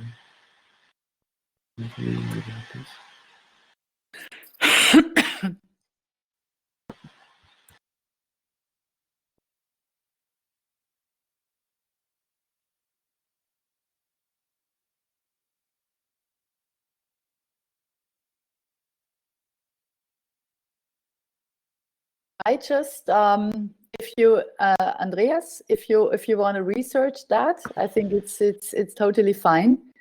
There's some interesting conversation going on in the chat about how coins or currency is pegged to the dollars or euros. You can just check in and see what's going on there. Other than that, I would propose to allow each other a little break before we move on into the second part of the evening. And I really want to thank you, Andreas, for this great presentation and for opening up the world of DAOs for us. And I'm really glad about all these questions, because that's exactly why we are here today. And that's why we need to discuss, because there are so many open things still need to be tackled. And hopefully when we look back to this event in 10 years, looking back, we might realize what these questions were that we had to deal with, and we might laugh about it because we might be at a total different stage, but maybe also not. Let's see. I would suggest let's give each other a break of 15 minutes, so we can meet again at 7 p.m. So you have a chance to grab a bite, get something to drink, and then we see each other back here at 7. Thank you so far. See you later.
asking that because I continue the recording. I took a break. So basically, Eugenio, I can make available the recording if you have to leave soon. And we can also share the next presentations. I don't think we have presentations for every slot, but for those slots we are happy to share. Okay, good. Yeah, can I ask you, talking about this really odd term, platform cooperativism? So who is familiar with this term? Can you just give me an idea? Carmen, of course. I know. I know. Carmen is very, and I'm going to ask you to give us a definition, Carmen.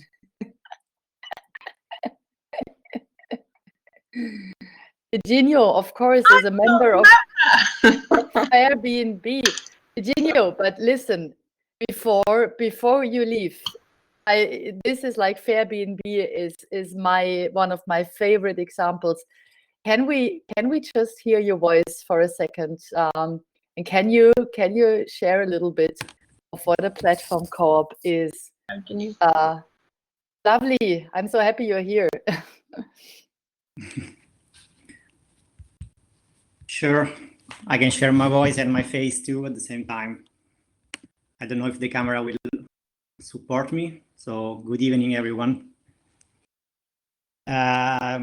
Yes, so I am one of the working member of Airbnb.coop, one of the, let's say, most famous platform cooperatives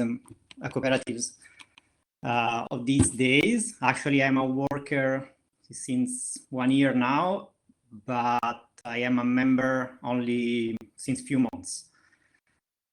So the cooperative has 3 years, is 3 years old, but the platform is online only since a couple of months.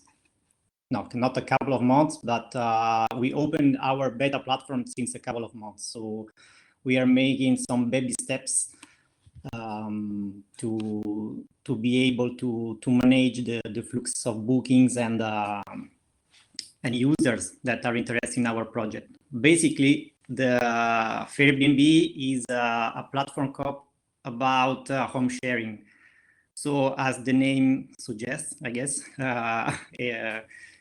the goal is to take the bad externalities of the home sharing market, like the one managed by Airbnb, but not only, and out of these make good externalities. So the idea is to create a multi-stakeholder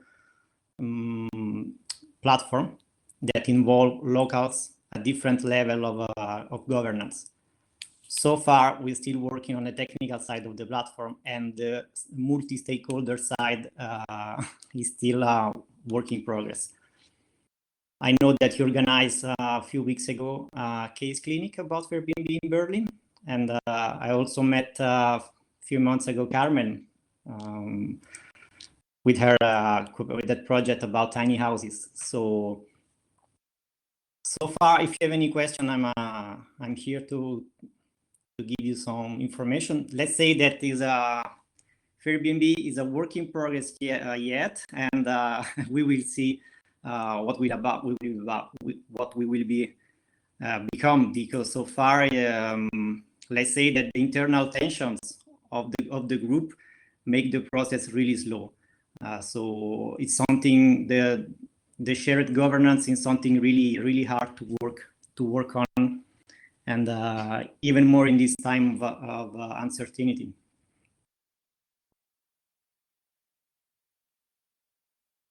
We cannot hear you, Ela. I'm sorry. Yeah, so thank you so much for being here. Just a second. Julio, just give her the link. It's fine. Yeah, I hope you can hear me, Julio.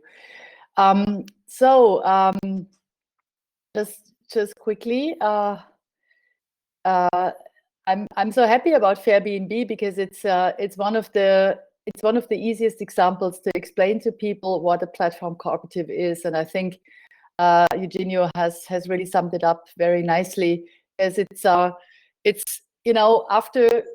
after we've seen the rise of the sharing economy, Andreas presented us this overview before.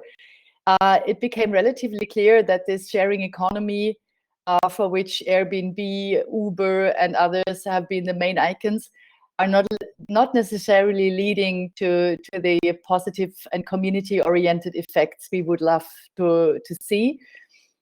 So when that became visible, which was relatively soon after those platforms emerged, and they all have around their 10th anniversary, which is interesting. So this year, after the financial crisis, after the Occupy movement, after Bitcoin came up, was also the birth year of these big players in the platform economy.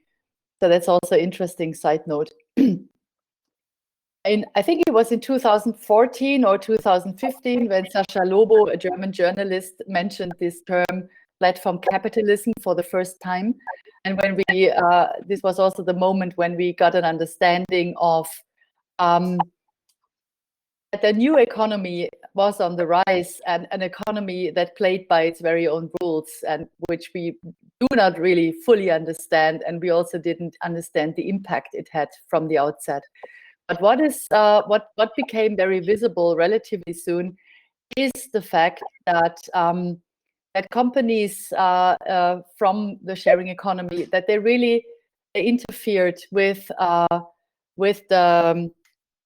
the public infrastructure of our lives.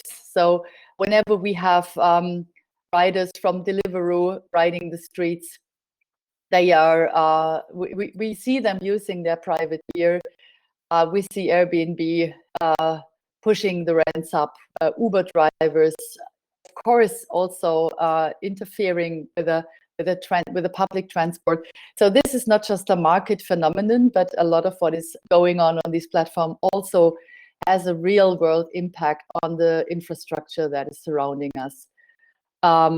Hey, Nisha, thank you so much. I appreciate your help in the chat with helping to define. That's lovely. So Nisha came up with a really nice definition of what a platform co-op is. It's the antidote of a platform capitalist system. So platform cooperativism was a movement that started in the United States. I think it was around 2015. There has been the first conference named Platform Co-ops in the New School in New York, and Trevor Scholz and Nathan Schneider have been and still are leading figures of that movement. So basically, the whole idea is, if there is a digital company such as Airbnb, there has to be a fair Airbnb as well, meaning it's based on a digital business model, but this whole idea or this whole organization is built in community-oriented way. It's owned by their members. It's democratically controlled, and there's a distributed governance system in control. So I think, and of course, yeah, I mean, this whole principle of democratic control, collective ownership, and the digital business model, that is what qualifies a platform co-op. And if you want to dive deeper, please, I recommend to read Nisha's definition here in the chat. It builds on the legacy of cooperatives, and we know that cooperatives has been around since hundreds of years, so it's not a new model. It's basically the idea that people do things together that they are not able to do by themselves. So they get together, they define a body of cooperative rules of how they want to take decisions together, of how they want to be represented to the outside world. And the cooperative, interestingly enough, is a for-profit organization. It's not a social enterprise per se, it's not a non-for-profit, no. it's created for the promotion of its members. A cooperative is there to really help the members proceeding with their livelihood. And exactly. Yeah, Nisha is on the New School course on platform co-ops, and the working definition you can find on the website Platform Co-op. And we are the German partners of this course, and we're trying to get the German or Western European community together and dig deeper into the topics. And maybe, Carmen, I really, maybe if you don't mind, maybe I can still ask you for, you are a very active person in the platform co-op movement as well. I really would like to hear your voice and hear a little bit what is important for you when we talk about platform co-ops. Why are you engaged so much in that field? Thank you. I've just been very busy buying first €100 worth of Ethereum. So interesting. Okay, you are ready. Yeah, it was great to see Eugenio, and great to be here. Yes, this is now officially the beginning of my 3rd year of a project that I believe I will require DAOs and platform cooperativism to actually put together. Andreas knows quite a lot about the project. It's a very ambitious transitional architecture, small homes, land sharing project where owners of land can invite people with small homes to come and park their houses on their land. And the co-op that we're looking to establish would be actually very similar to the kind of camping ground registration body that's going to be in charge of certifying all these sites and issuing out the kind of rules of behavior and ability to collaborate on making this idea work, actually, because from the industry of temporary housing, we know that there is quite a lot of issues that people end up dealing with. So our co-op will be using technology to be able to coordinate that kind of culture building and collaboration and establishing systems for parking small homes in people's gardens. And so speaking and talking to Eugenio and seeing him again is really great. Because yeah, I'm glad we haven't forgotten each other, even though it's 30 degrees less now than the last time we met.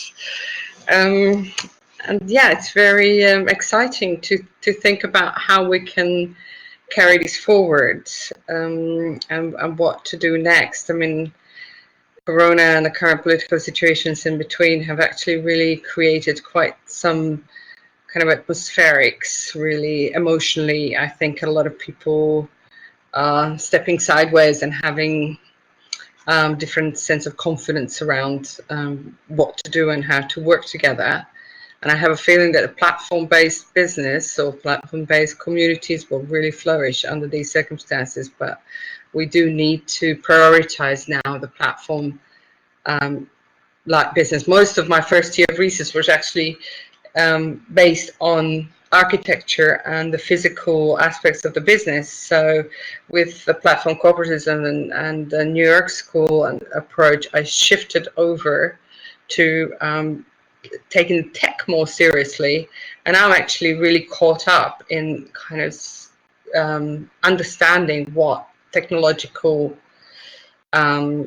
partnerships the project needs in order to carry forward.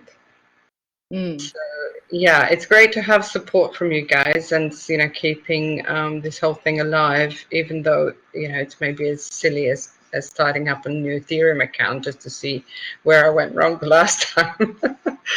But yeah, I think it's very important that we carry on this work. Of course, you know that I came through DISCO idea to platform cooperativism.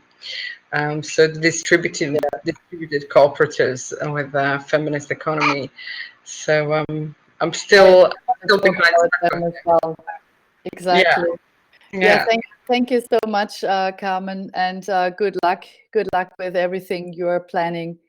Just wanted to come back to what Eugenia was saying in the chat. The goal is to move from extractive platforms to redistributive platforms, because one thing that Airbnb has shown is, yes, there is a need for temporary house rentals. This is not an evil thing. This is something people actually need, and especially a lot of working nomads. They appreciate the possibility to live here and there and check in temporarily in different homes. The only question is, how can we organize this short-term housing in a way that is more sustainable for the people that live in the neighborhoods? And how can we even include the city administration or the municipality in order to create a shared value for everybody and not just for the shareholders of those companies? I think that's the essence of what platform cooperativism is all about. So I know that they also wanted, we should have somebody from Polima 2, which is a movement of riders that that were sort of released by Deliveroo when they quit the German market last August. So there was a group of bicycle riders that, of course, didn't have a job anymore within a super short notice. But then they decided, instead of working for Deliveroo or any other company in that field, they thought of building a cooperative themselves in order to really build something that belongs to them, that allows them for collective decision making, and that also puts the platform or the software into their hands, so that they, for instance, can take a decision on whether they could take the profile with them to the next employer. Because the profile of many people working in the gig economy, the reputation they have gained. Again, remember, we are coming back to reputation systems, but in a different environment. So this reputation is something, is central, it's the currency. So if you are working for Deliveroo, and if you have a really good profile there and a lot of recommendations, and if you can't take that with you for a new employer, then you have a problem, because everything you have built on this platform stays there, right? So that was one of the reasons to found Polima 2, or the co-op cycle. And if there's anybody from that movement here in the chat, please unmute your mic and say hi, because it would be great to hear from you. And of course, building a cooperative is not the easiest thing if you don't have the capital. So they really did an interesting shortcut, and they contacted Magdalena Giomek from Smart. And Smart Germany is a freelancer cooperative. Just typing the name here, where people can get organized and can use the shell of the cooperative for their own activities, and many other services. Please check their website. So I just want to mention that Airbnb is not a fantasy or a dream, but it's actually being rolled out in several European cities. I think in 5 different cities, amongst them Venice and Amsterdam, and I think Bologna also in Italy. Bologna and Valencia, Barcelona. We are now launching Porto and Granada, and Paris is on the way. In Berlin, of course, there is Anton that is working hard to, he's a really good worker and hard worker, actually. I'm happy to work with him. So slowly we are launching new destinations. But as you say, yes, we are decentralized, and each city wants actually to respect the local regulation. We have to develop a local approach differently in any country, and then in any city. And then big cities are different from rural areas. So it's not so complicated, but it takes time. And just to add something on what you were saying, we have to say also that traditional platforms take advantage of the unregulated aspect of the market. So this way they disrupt the market, creating, of course, some very nice and successful business stories, but at the same time breaking the balance of local communities, as gentrification shows, or the riders of Deliveroo and other companies. So I think that one of the advantages to be a platform coop and a community-based digital platform coop is also to be resilient in times like this, because if today probably we will have more platform coops around, or more companies organized on the local communities, we will have been more resilient to this kind of crisis. And we can also see around the world local communities getting organized by neighborhood or by small cities to react to this kind of crisis. So the model is interesting, not only, of course, in the home sharing world, but in all the community-based business. Yeah, absolutely. And another example I would like to give, I'm pasting the link here, is Resonate Music Streaming Collective. That's an example from the world of culture. And what Resonate is doing is basically, it's more or less the same what Apple Music is doing, or Spotify, but they are organized as a collective. That means the music streaming service is in the hands of both the fans, but also the artists. Artists get a fair share of each download. So there's a new model behind the way how music is presented.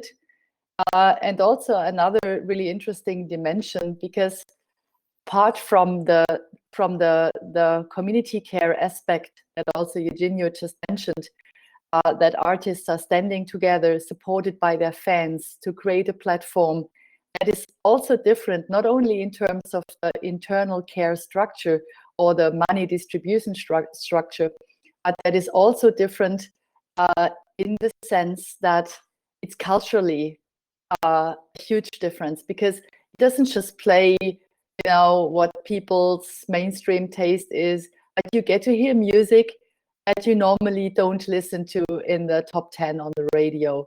It's really something special. It's a chance to cultivate a culture of your own. And I think this is also something we should not neglect when talking about platform co-ops or about alternative businesses. It's a fantastic chance to also establish a culture that is different and unique and is inspiring for others.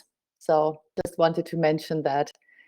Another field of very precarious workers are cleaning, people working for cleaning services, right? So there is a cooperative in the United States. It's called Up and Go. Pasting the link here, and if you check the link, Up and Go is a platform cooperative organized by cleaning people, and they are owning the organization by themselves, and they are setting the standards of how much they get paid, about their health insurance, but also about working standards, about standards of how everyone wants to be treated by themselves. So I think it's also interesting that also house cleaning can be organized in a way that doesn't have to be exploitative or extractive, but it can be organized in a way that also acknowledges and recognizes that the work that is being done is really relevant for our society, and nothing that people have to look down upon. But it can also be a really interesting business when people have the chance to take it in their own hands. So these examples that we just briefly mentioned have been around since a couple of years. Many of them struggling with finances, but nonetheless staying strong and really developing. And I'm just curious to see where all these initiative will stand in 10 years. And now I'm really I'm very pleased, and we talked about that before, to introduce Blanca and Julio, because I think it's a really good moment. We can do a recap on DAOs and we can do a recap on co-ops, because what Blanca and Julio are doing basically is they are amongst with another team of very dedicated people. They are steering Circles, which is a universal basic income project, and they are currently in the process of founding a cooperative in Germany. And I would just love to hear from both of you. Let's see who wants to start about Circles. What keeps you engaged with Circles? Why is it so important for you? And what is the promise of Circles for everyone else? Blanca and Julio, welcome. Who wants to get started? Should I start, Blanca? Or I go? Okay. Hello, everybody. Can you hear me well? Taking the audio, yeah. Okay, great. Blanca and myself come from a project called Circles UBI, which is, as Ela was saying, making a cooperative here in Germany. It's right now in Grundl. But what is Circles? Circles is, we call it a community basic income project, which is organized democratically from the bottom up. So how many people here have heard of the concept of basic income? You have heard, yeah, I see some hands. Yeah, please also write it on the chat. Okay, cool. Yeah, so universal basic income is normally defined as a periodic cash transfer given unconditionally and universally to all people in a specific place, in a specific political community. You know? So it is universal, unconditional, periodic, individual, and very importantly, given in money. It's not given in you know, sacks of potatoes or any good. It's given in money. Now, this project aims at tackling the question of basic income from a community perspective or from social forms that are not necessarily the nation state. What we mean by that is that we say that with Circles, you are essentially democratizing money by giving a basic income to each other. I'm not sure, I mean, it was a very inspiring conversation from the beginning to talk about democracy, the commons, people were mentioning feminist economics and so on. And I think it would be a good moment to sort of dwell a bit on the question of what is money actually, because oftentimes it's sort of very naturalized. You know, we talk about money all the time, we use it all the time, but we're so close to it that we don't really know what it does to us or how it functions in us. So I'm by education an economic anthropologist. I study money and things like value and systems of value and like economic systems in general. And I was drawn to the idea of basic income first because I was thinking of ways that were not this type of, let's say, helping policies. No, it wasn't a sort of an NGO type of approach where, you know, somebody from abroad goes to a poor country and helps poor people. No, a basic income is a way of giving people the freedom to say no because they can unconditionally decide on the things that matter to them. Now, on that notion, I was thinking, okay, but you know, I was researching, you know, how to finance a basic income. You know, where would the money for it comes from? This is always the question people ask you. But where would the money come from? You know, and then I always ask the question back. But where does money come from actually? And I don't know if many people know, but the money today is actually created by banks, by private banks. So there's actually been already scientific studies that prove that private banks, like your typical Sparkasse or a bank in the Deutsche Bank, they produce money when they give people a loan. So when you go to the bank and ask for a loan to make a house, they will give you, I don't know, 1 million euro, and they will tell you, you have to give us 2 million back. So they just put it on the computer, on the platform, debit and then credit to you. So then you're in their debt, and you have to pay them 1 million back. So the money is creating out of nowhere. It's sort of a magic trick, no, in a way. And I will get into what I mean by magic trick. And then you have to basically repay it for the rest of your life. But where does the other million come from? It comes from another person's debt. It comes from problem. So we're sort of stuck in the cycle of competing for scarce resources or scarce money, and nobody ever questions this structure. It seems sort of very natural, and it's something that we're really not taught to know, because it even sounds crazy. Like, what? Money comes from nowhere? It's just made out of nowhere? And so with Circles, what we're trying to do is to challenge a bit of that. And going back to the question of what is money, I like the definition of money as a set of promises that we make to one another. Money is often defined as a means of exchange, when you pay for stuff, a store of value, the idea of savings, of investing, and a unit of account, so a metric, some sort of standard that one is one. But this is not really what money is. This is what money does. These are the functions of money. And oftentimes, especially in the crypto world, there is this idea of money as only a store of value. That's why the money that people use, such as Bitcoin and Ethereum and all these monies, are designed in a way to be speculative assets, because they are made as what we call commodity money, or money that is made for speculation. So Bitcoin, for example, has 21 million tokens that will be produced at some point in time. And that specific design makes it so people want to hoard it and wait until the value goes up.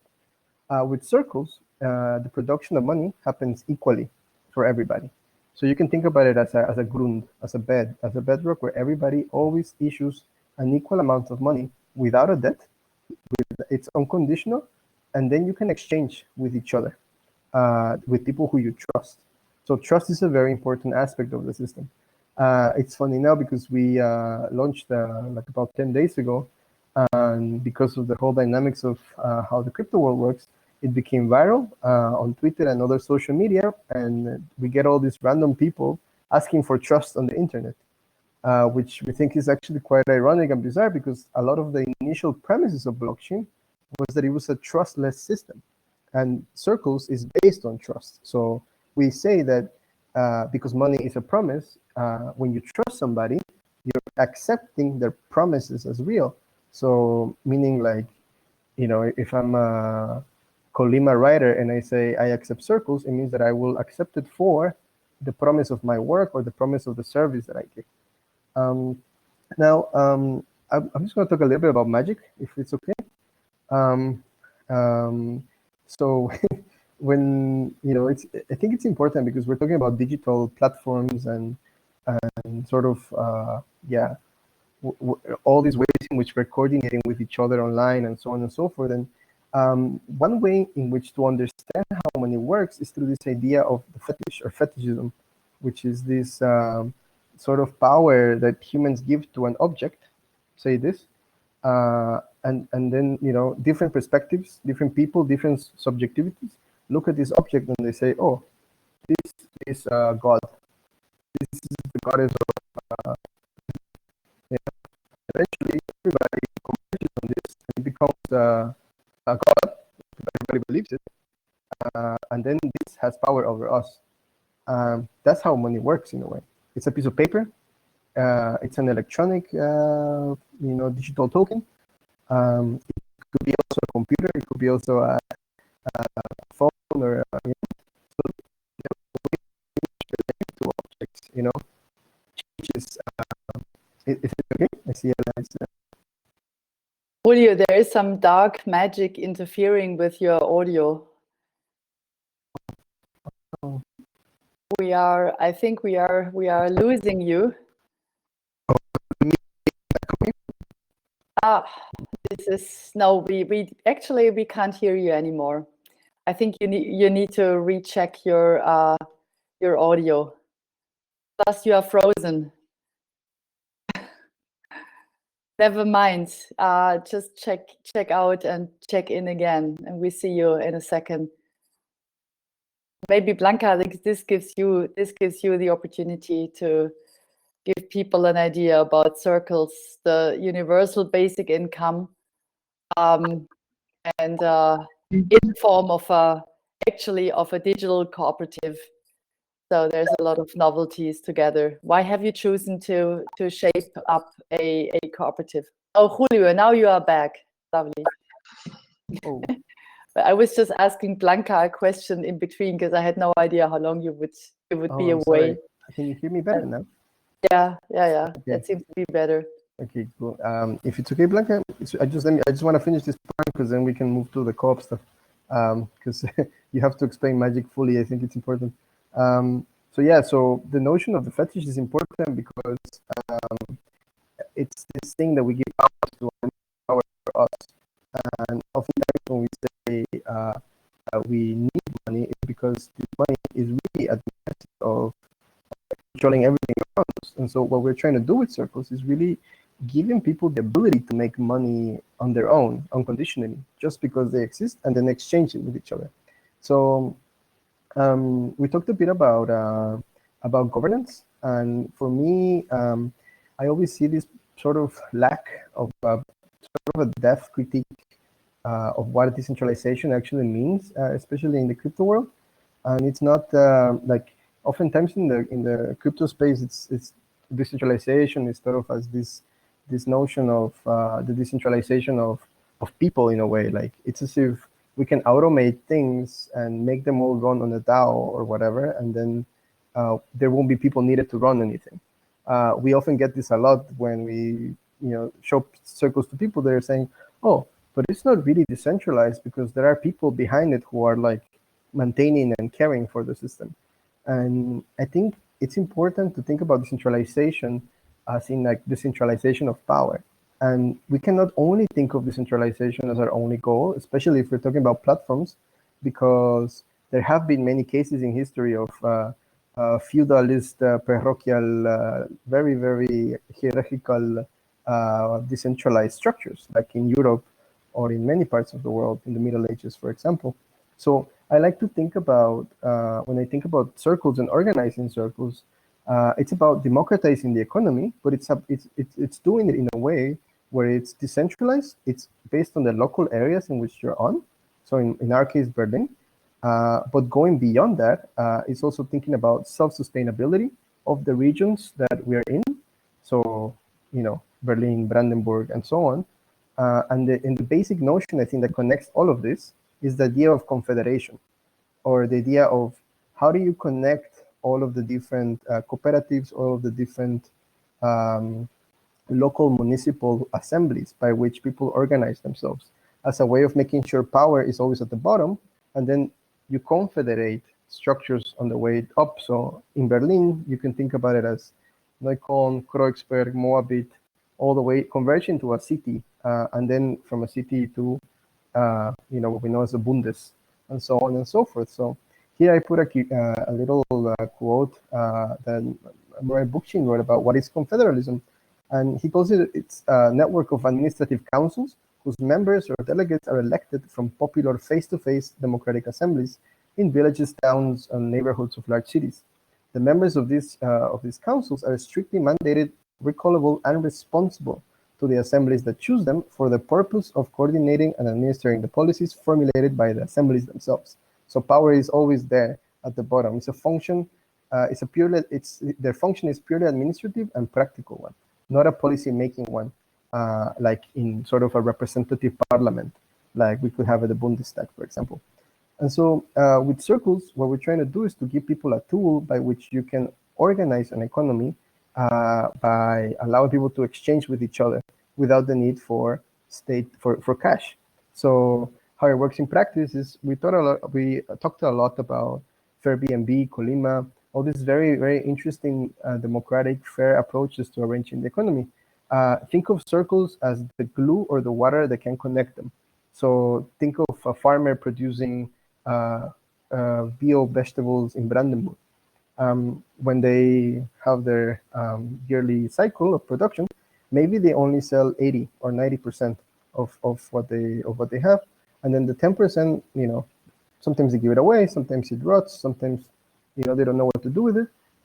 With circles, people can sell that extra 10% and then give it to a local business here in Berlin, for example, a restaurant, in Friedrichshain or whatever.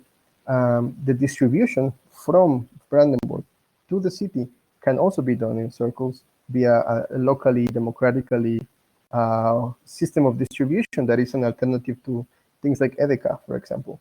Locally within the city, you have things like Colima, like the food ferries, and all these other projects that are already trying to democratize or create cooperatively forms of distribution, which are going to become more important now as the lockdown times go up. And so with circles, we are trying to provide tools, not just technical tools, but social tools by which people that are already trying to work in a different economy to organize together and really build an alternative that can be created from the bottom up and then try it out in different places. So the Confederation is not just for Germany, it can also be something bigger than that. So again, maybe it would be nice to do a little introduction to the Circle system, the wallet. May I share my screen? Yes, of course. Oh, how to do Wait that? a second, I just need to make you a moderator. Okay, lovely. Actions, the center. Are you seeing my screen now? Not, No? not yet. Okay, I see now. Subir una presentación. ¿Qué is this? Oh no, wait, this is to add a presentation. Where is the button here? It's the plus, it's this little plus on the left. And It says actions. yeah. You should be able to. Is it the second one where it says upload a presentation? Yes, you can upload a presentation.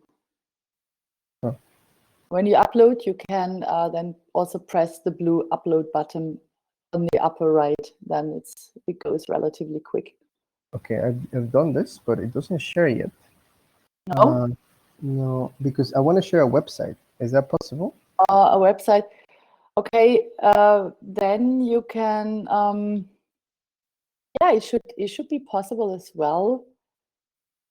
No,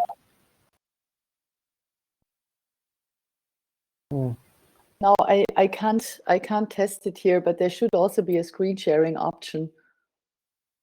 Doesn't let me. Anyways, maybe oh, here I see it. I see it now.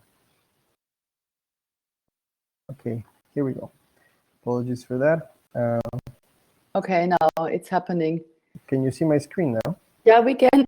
So just to let everybody know, so there's these 4 little arrows that allow you to make the screen bigger. Now you can see full screen. Okay. Okay. I'm gonna wait a bit so everybody can see the process of how to sign up to Circles. So you go to circles.garden, and then if you're new to the system, you click on sign up. And here it tells you that Circles is a unconditional income. And it's built on a web of trust, which is important to say, which means that basically when you enter the system, you need to be trusted by 3 people. So once you are in, you start issuing your circles, your basic income, and then you can exchange with other people in the network of trust. So trust flows the opposite way of money. So if I trust somebody, it means that I accept their promises, their money to come through me.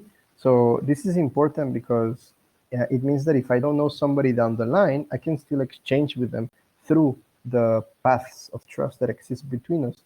So think about it as the 6 degrees of separation that connects all humans on Earth, for example. And so the idea is that it's a participative thing. So we're not trying to make this into, like, Circles is not a scheme to become rich fast. It's actually one of the things that we've encountered now with people trying to join the system. They think that they can put the system on an exchange and start speculating on it.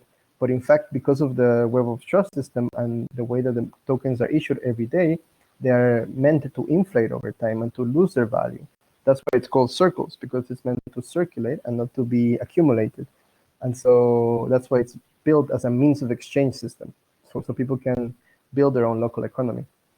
And so here I'll call this DAOism because for conversation. So my email will be DAOism at platformcoops.com. Then it gives me a seed phrase, which I have to save. And once I have that, it tells me which is the sixth one. So the sixth one is 1, 2, 3, 4, 5, 6. We need to make numbers of them. This is a good feedback I got. Oh no, this is the 14th one. Uh-oh. Oh God, here we go. Yeah. The 23rd word. Oh God, here we go. Or card. Yeah, and then I have to upload a photo, and then I can sign up. And then it takes a long time because, well, no, this part is easy. Then to get verified, you need to get 3 trust connections, as I was saying. So the idea is that you actually have to know the people who enter. So it's not this crypto world where nobody knows each other and nobody trusts each other, but actually it's really about building a local economy. And then, yeah, you can share this with people. And the idea is that in Berlin and everywhere where people create a hub in this sort of decentralized local confederal system that I just described, they can start to exchange with each other and build an economy there. And so that's basically what Circles is in a nutshell. And once you enter, you start issuing a basic income. And so every day, you issue a specific amount of money. So it's based on when you enter. So every day, actually, we issue 8 circles a day. But it depends on when you sign up. So it's a timestamp thing. So if I don't sign up after some time, it will kind of collect the basic income and then give it to me once I sign up. And then these are the connections that I've made or people have made with me. So for example, I don't know this person, Zhao Qinglan, but she trusts me apparently. And I trust, for example, Andreas, the programmer, and other people around. So it's very interesting also to see how these webs of trust connect. So let's say I want to send some money to Blanca here. Strangely enough, it says I don't trust Blanca, but I do trust her. So when we started Circles on the 16th of October, we realized that it became viral right on that evening. And apparently there were a lot of people from China trying to enter the system, which made our infrastructure collapse, basically, which caused a lot of stress and anxiety in our devs. So now you see I've trusted Blanca, and I can send her, and I'll send her 5 circles for being awesome.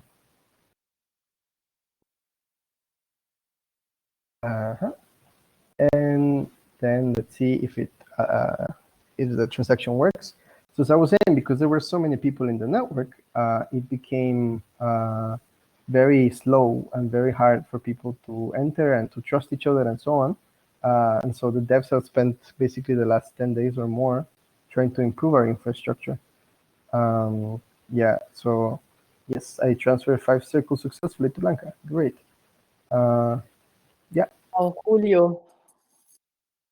Thank you so much for that. Oh, Blanca, you have received it. And I just want to make sure to also ask Blanca, I mean, for everything we've heard now from Julio, all this super interesting approach around money and around the universal basic income, and Circles as a token. So the system is running, it's out there, and there are thousands of people interested in it. And oh yeah, here is the proof, right? You received the trust or the circles from Julio. So why are you building a cooperative around that? Why is that your chosen form of organizing? The brief answer, because you told us. Okay. Lovely. There are other answers as well. This phrase that we want to democratize money is just a bullshit. And it takes a lot of people. It needs engagement. It needs people who take some kind of ownership about this whole mission. And cooperative is, as far as I see, the best available form for that, because it's like a coronavirus. It gives a lot of link and contact points to the people who are interested. It's a very democratic way of an organization, and this is what we need, because circles is a kind of idea, dream, which takes people who get in, who invest Wirtschaftskreis, time, energy, motivation, and you don't get it for free. It needs engagement, and cooperative is a very good way to give, provide, and to get this engagement with the people who are interested.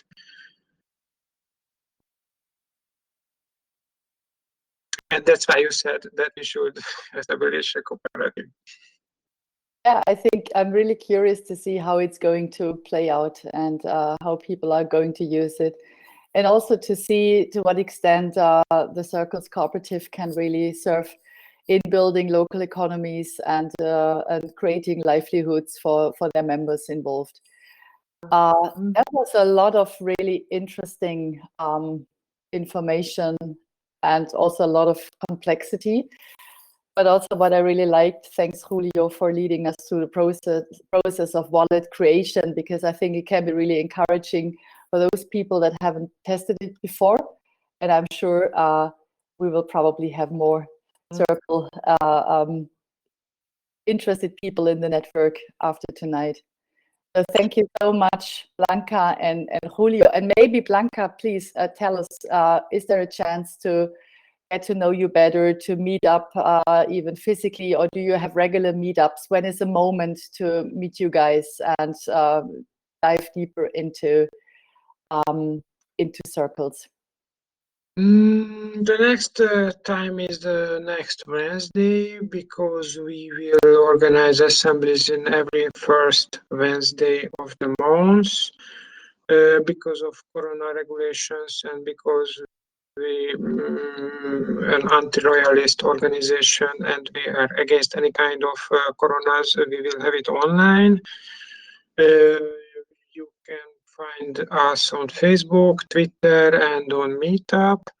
And we want to use these assemblies for deep tutorials, and because Circles is not just numbers what we can end on the smartphones. It has a it has a text, and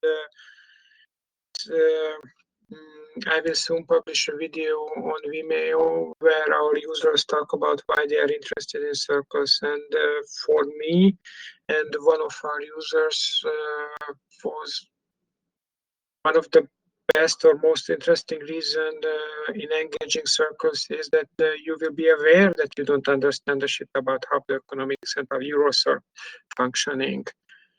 And suddenly when you get with another kind of money, you ask very interesting questions, and use these meetups to talk about these questions, and to get a more simple and handy answer for your questions, read our FAQ on our website, because I worked a lot on this, and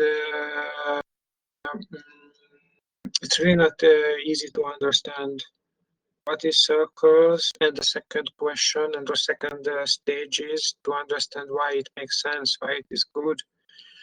And I would say it's an interesting experience to get in the rabbit hole of circles.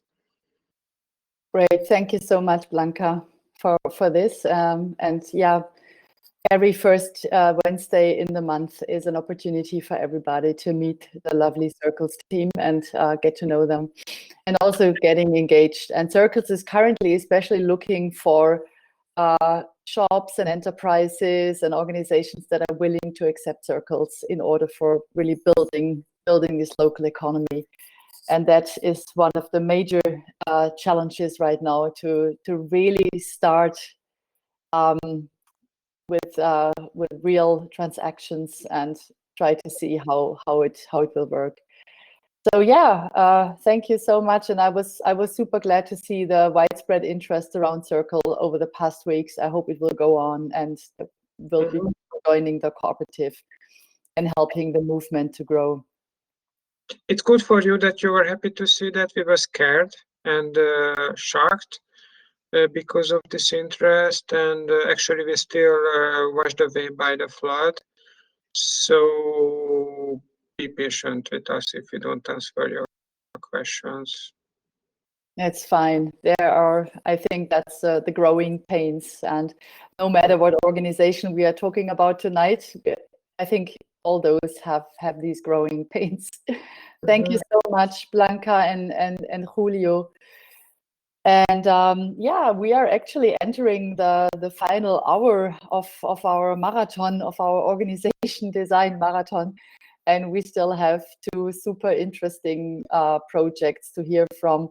Laura is here from Soulbottles, which is a purpose organization, and also André Sacharow from the Community Land Trust in Berlin.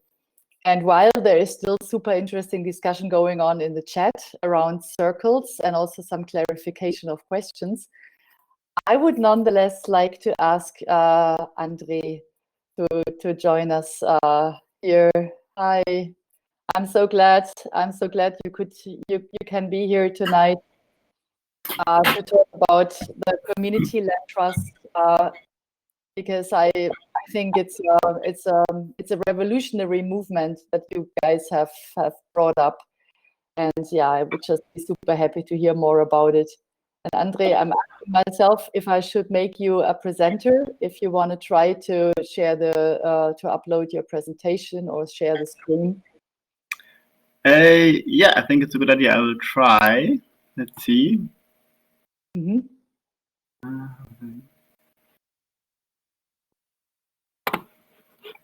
Oh.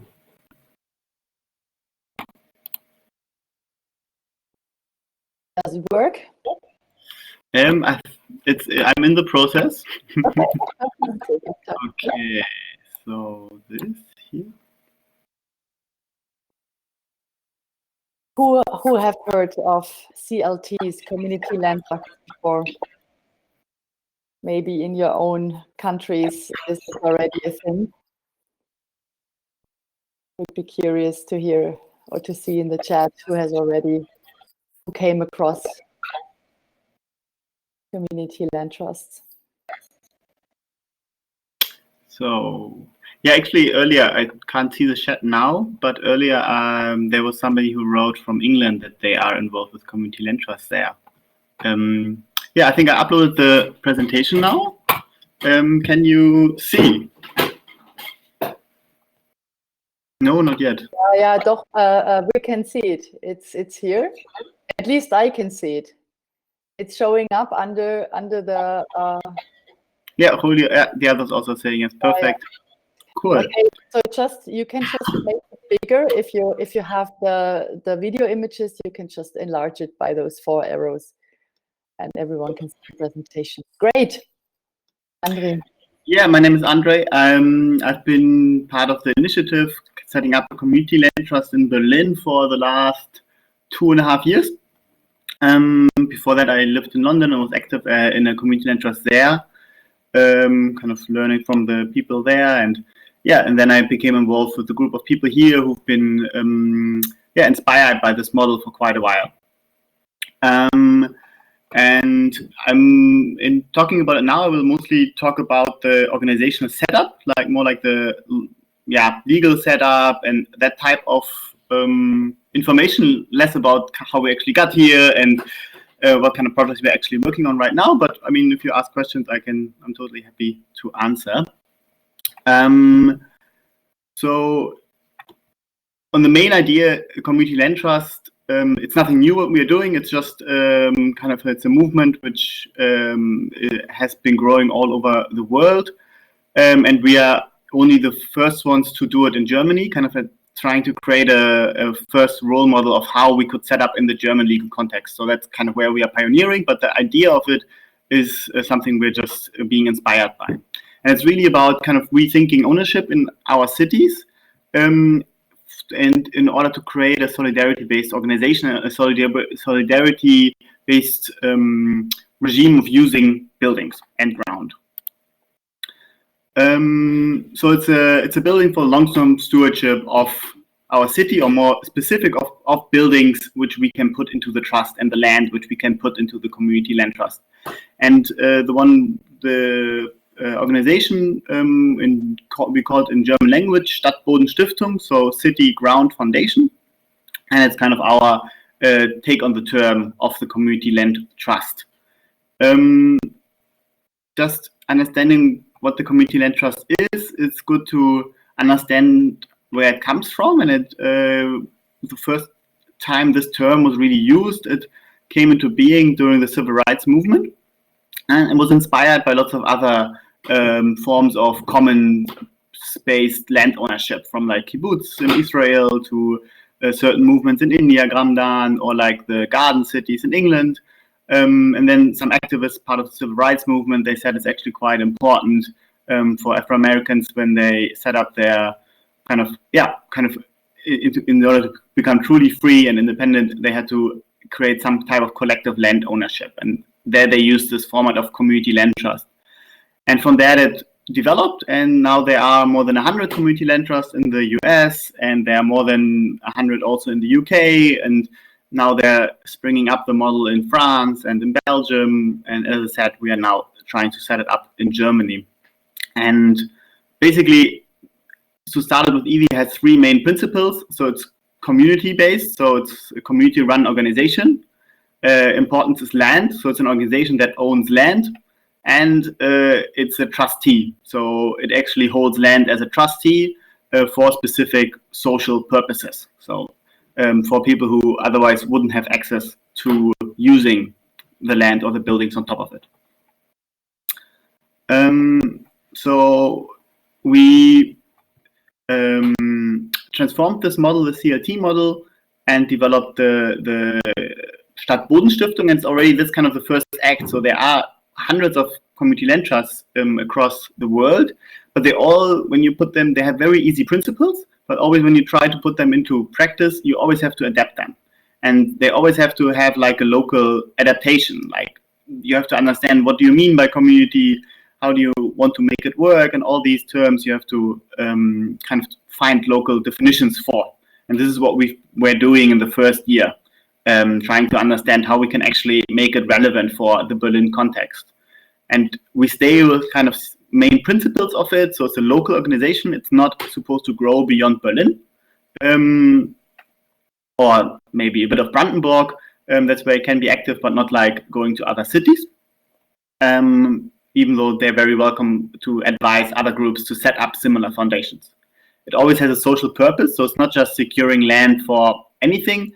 It's important that it's securing land for people who otherwise have difficult access, like either low income or other reasons. And it's has a democratic idea of being run, which I will talk about later, how exactly what we mean by it. Because you could mean anything with it. So when talking about ownership, I find it interesting to understand how we actually try to diversify ownership in a sense. Like if we have a building, if you have a tenant house in Berlin, you already have somebody who owns the house. In our case, when we would like to work with, or we are working with cooperatives or similar organizations, they will be the owners of the house. Then you have people who live in the flats. They are in possession of the flats, so they decide where to put the furniture and everything. It's not the cooperative who decides that, but it's the tenants who live in the individual flats. And we add the third layer, which is the trusteeship. So we add the layer that the ground actually is held in a community land trust, which acts as a trustee for what type of usage happens on top. And in that sense, when we think about how or getting active in Berlin, already in Berlin there are lots of different forms of alternative ownership, kind of non-profit ways of housing. There are housing projects, there are municipal housing companies which are state-owned, there are large cooperatives which have like 10,000s of flats. There are also some land trusts which just own land and kind of make sure it's not being speculated with anymore. And what we add to the mix is kind of a new common ground where several of these organizations can have houses on top. So kind of the community land trust is one platform that holds the ownership of several pieces of land, and the houses on one property could be owned by one cooperative and on some other housing project somewhere else. And they're all kind of connected by the community land trust, which is the owner of the land below it. But it's not like something that substitutes all the already existing great models in Berlin, like Mietshäuser-Syndikat or cooperatives or whatever. But it's something that adds on. Like it's something that adds on and can connect all these already existing models in a way. So it's kind of important for us.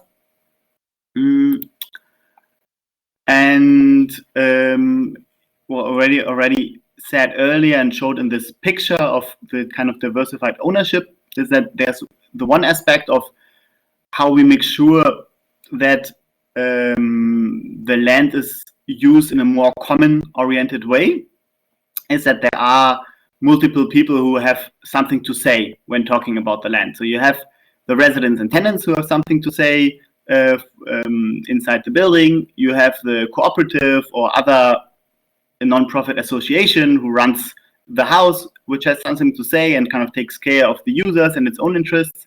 And you have the foundation, the Stadtbodenstiftung, which only owns the ground. And the foundation also has something to say, but only in more general terms.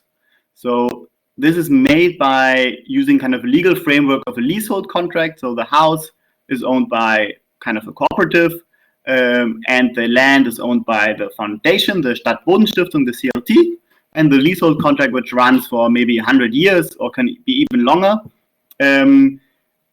defines to what kind of conditions the cooperative has to adhere to. For example, that half of the flats have to be given to people who have super low income, or that certain percentage of the flats have to be given to people who are otherwise kind of disadvantaged on the market, or like kind of like bullied by the market. Or if there are commercial spaces, that the people can form a neighborhood assembly, and the neighborhood assembly actually decides what type of commercial spaces should go in there. So kind of making sure it's not just kind of the individual people who live there who decide, oh, we really want to have something like nice and quiet that doesn't disturb us inside of our house, but actually it could be the neighborhood saying, actually, we really need like childcare. So we want that the free commercial space in your ground floor will be used as a childcare or some type of youth care use. So this is kind of an important thing you can make sure and kind of guarantee through the leasehold contract. So in that sense, what we try to build is kind of using the community land trust model as kind of a legal model, which is neither private nor publicly purely, but it's trying to be something closer to the commons ideology in a way. Like obviously the commons is quite a utopian vision as well, like if you see it in that way, and we are destined to fail being true commons, but it's still something where we could move towards trying to make sure that the land inside of the community land trust is managed in a way which is closer to commons. And part of making sure that it is by thinking about what kind of stakeholders are inside the organization. And that's a main principle of community land trust, that in the main decision-making body, which is the board of trustees, you have three interest groups. You have residents and other users. You also have the neighborhood, so it's people living around the houses. And you also have something that could be the more public interest. So it's including public bodies, but also certain experts which are trusted as kind of acting in the public good. And through these different interests, setting up and also like a kind of a staged conflict of interest, because sometimes the neighborhood really wants very different things than the tenants, or kind of there's a pressure from the people who think about the wider city and the neighborhood to build more affordable housing, but the residents, they're not really for it because it's like in their backyard. There could be these different interests which are managed in this organizational structure. And I think that's also something very important in understanding, going away from something that is just managed by one group, but something that's managed by several groups who all have kind of sometimes conflicting interests.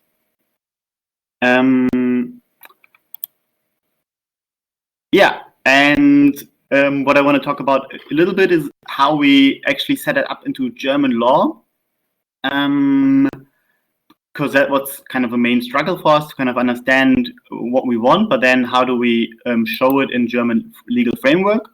And there's some tools we can use, like there are legal structures like the association, there's a non-profit status. So the association is a legal structure which really comes through to this idea of one person, one vote, like a very democratic-based structure.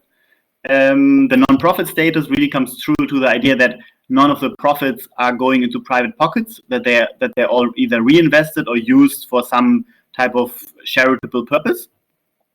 And we have the foundation, which the foundation is a legal model which is set up to last forever, and that money which gets into the foundation never leaves the foundation, so never gets privatized again. So there's kind of the idea of an asset lock.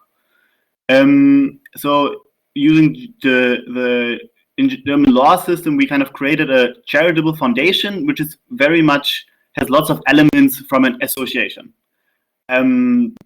which was a lot of struggle to kind of understand the regulating bodies, to make them understand why don't we create an association, how do we create a foundation which is actually democratically run.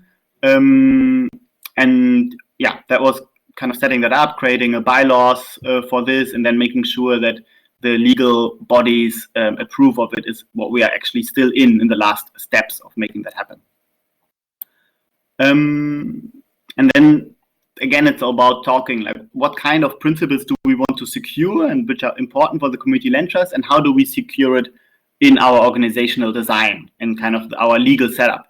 So we have the principle of an asset lock. So it's the idea that the money or the assets which are in the foundation are not being sold again and move out of the association or out of the foundation in our sense.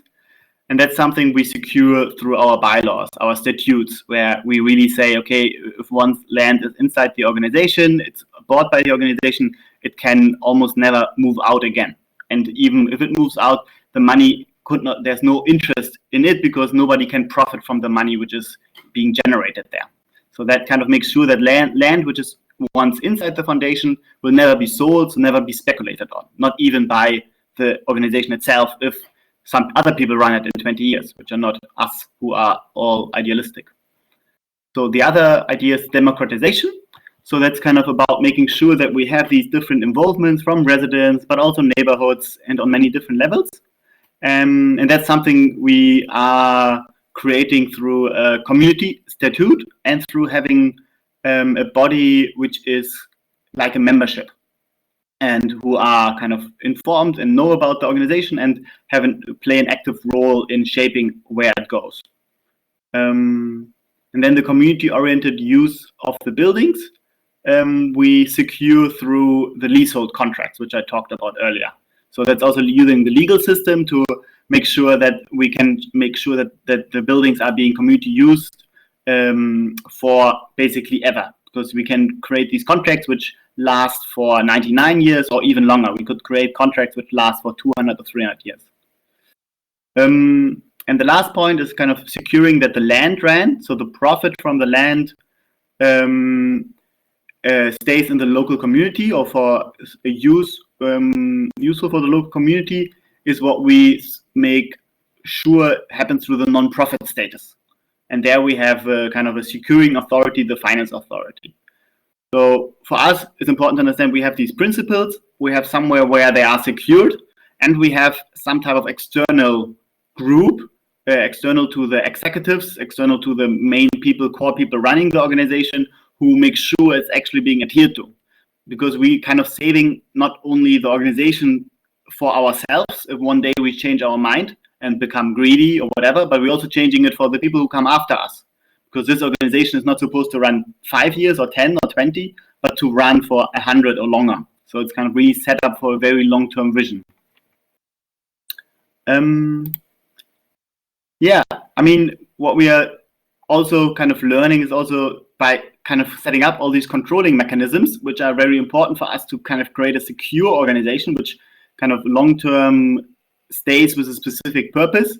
We're also struggling a lot with all the regulatory bodies. So that's being a big fight of, going down that route of securing our aims through these legal structures and these external auditors, in a sense, that they're all very bureaucratic and old-fashioned.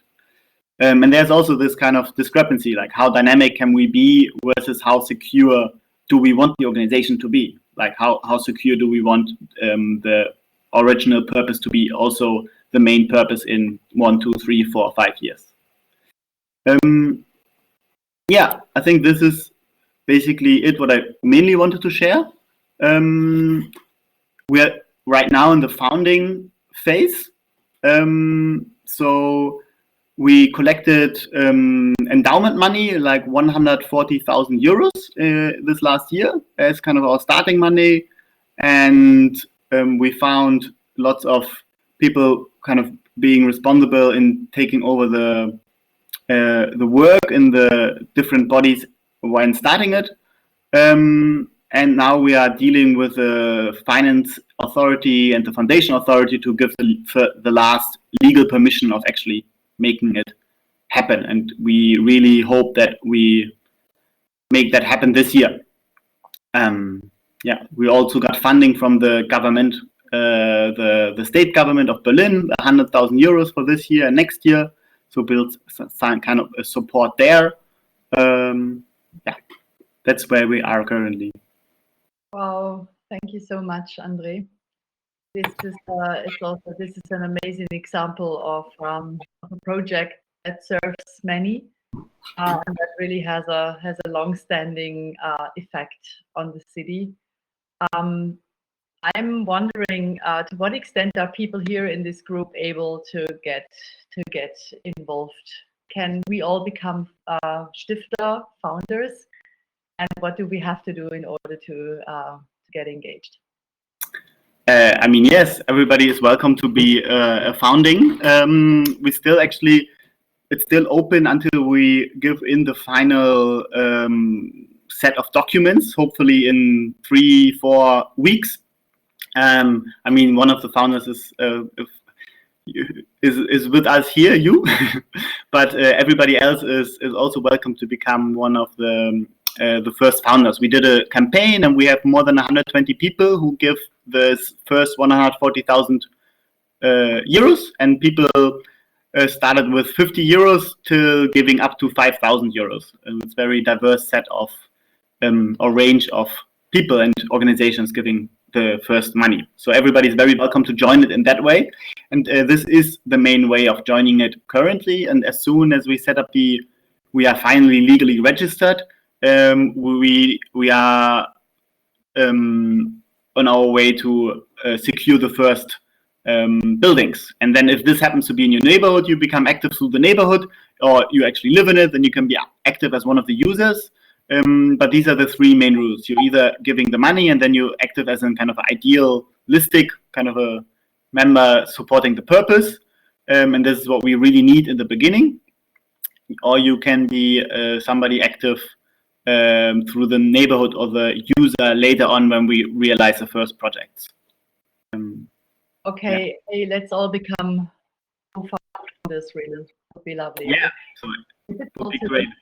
To help co-founding with 50 euros, I think that would be amazing for Berlin, working on alternatives like that. And André, so there's interesting discussion going on in the chat. Julia is asking, have you already teamed up with Purpose Economy to maybe share experiences? And Laura, who is going to talk about purpose organization in a second, recommends the same.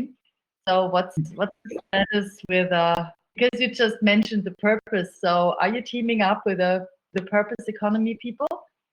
I think actually it slowly starts to happen. Like, I mean, for me, it was one of the reasons that when you talked with me about the event, you also said, what are the other groups you want to invite? And it was like, one of the things is like, I think we are still very based in the city political spectrum. Like, I mean, we are very kind of like people who are like in housing policies or like neighborhood initiatives, kind of these are the people we are still in contact with, and kind of that's where we are born from, that's where we come from, and that's where we're very well connected. But we don't really come from this kind of scene of alternative economy, which is kind of coming from a more like, I don't know, wider perspective, or even like global, or very different approach than where we come from kind of neighborhood initiatives, cooperatives, and very small scale groups and city politics. But yeah, that's why I'm here. I really want to talk more with people from these other organizations. And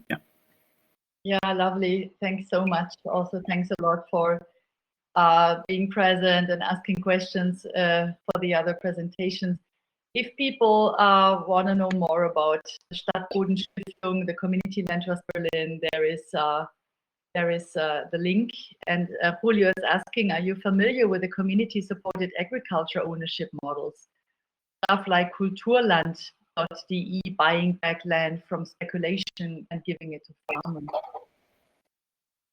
Yeah, like they're super great models of this in the rural. And we think that, I mean, also, so at the moment, they have very specific use cases, like for specific rural land, and we really try to make it work for the urban context, which is very different because it's a whole different sums, which we're talking about when we talk about cities like Berlin, what we actually have to get hold of and manage. But it's definitely also a vision that as soon, because we not limit ourselves to the city boundaries of Berlin, but we also include the immediate neighborhood. And it would be super interesting to develop something like city land projects, where we also have some community supported agriculture next to Berlin, and kind of then own a house in Berlin, or like own the land under a house in Berlin where there's a distribution center. So this is like something we really dream of as well. But it's not the first steps. But we definitely also know about these initiatives. Yeah, so it's really amazing what Julio was also just mentioning about the Kulturland.de, giving money back to farmers is amazing. We have Claudia here, but we won't have time to dive into the super interesting model of worker buyouts in Brandenburg, where she's working on, but definitely which is also about really safeguarding companies that otherwise wouldn't have anyone taking it up when the owners die, and giving them in the hands of the owners. So there's a lot of transition going on, and you know, even if I think of the people here in this group, we have a lot of expertise, and that definitely calls for a second round. André, thank you so much for this this presentation. Wishing all my luck and all the best, and I'm really looking forward to see how Stadtbodenstiftung will flourish and prosper in the next years. And I ask everyone, how is your energy level? Are you still following us? Are you still energetic? From what I can see in the chat, it's the case. Following. Very good, Blanca. So we have actually been really doing a marathon tonight. But I have to say, I do not feel tired. I still feel refreshed because it's really like the energy I get from these presentations, from these inspirations really keeps me going. And I drink some water just like everyone else does. Before, I want to invite Laura to join our digital stage for talking about your purpose organization. And Laura, I'm just wondering whether I should just make you a presenter, and let's try if you can bring up a presentation that works. And I have met Laura 1 year ago through Andreas, who invited her to an event we did at SUPERMARKT, which basically tried to do what we do here digitally, but maybe not so much the focus on digital organizations, where Laura already presented Soulbottles, and I was quite struck by their governance systems and modes of organizing. And I'm super happy you are here. Yes, it's uploading. Very good, Laura. I'm very happy, especially since you are in lockdown Bavaria. I understand it's been a struggle for you to make time tonight, but I appreciate it even more because it's true, especially the evenings. These are the moments when people with families and kids really need to spare time in order to be present at events like that. So thank you so much for making it possible. Yeah, sure. It did work out. Yeah. Okay, something is loading here. I can see it. So presentation will be visible shortly. Good, here it is. Oh, yeah. Oh, that's fast. Okay.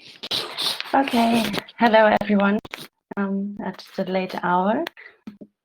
I'm going to talk a bit about the steward ownership at Soulbottles.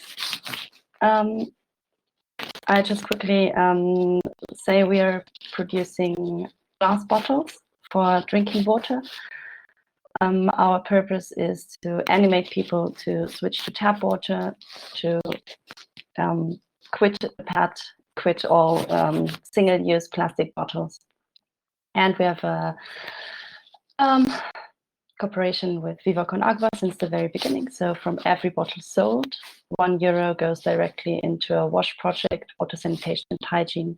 At the moment, we put it into a project in Nepal, most of it. And next year, we are starting a new project in Zambia. And this year, we reached the 1 million bottle goal. Quickly about myself, I'm with Soulbottles since 2014. I worked in another social enterprise before that, and when I started at Soulbottles, we were about 7 employees. I was the marketing and design department, and I'm still in the marketing part, more strategic, business development as well, and related to the purpose organization you're going to see later. It's called the Keeper of Values. It's a GbR Associate. In German, it's a Geschäftsführende Gesellschafter einer GbR. Yeah. And I give you a quick introduction what the purpose organization is and how we managed to become one. What are the outcomes so far? And then I'm really curious and a little bit nervous for your questions. So what does ownership basically mean? So the whole package, the suitcase of ownership includes right over profits. Classic model is profit goes towards the owners, and sometimes this profit is seen as the driver of capitalism. Second factor is right to vote. So you decide what the company does, how it behaves, how it evolves, and where it goes. And third, and not to forget, how it's inherited or even sell the company. Exit is actually, it's the decision over life and death of an organization, so to speak. How do you gain this ownership? Either you're born to the manor and automatically have the right to gain the profits, to vote and decide over the organization's destiny without any achievements, so to speak, on your side. Or you can buy all those rights from the original owners. Those are the old principles of ownership and how you gain that. But what are the problems of these old principles? The initial driver, the passion of the founder, as well as skills you need to successfully run this organization can get lost on the way.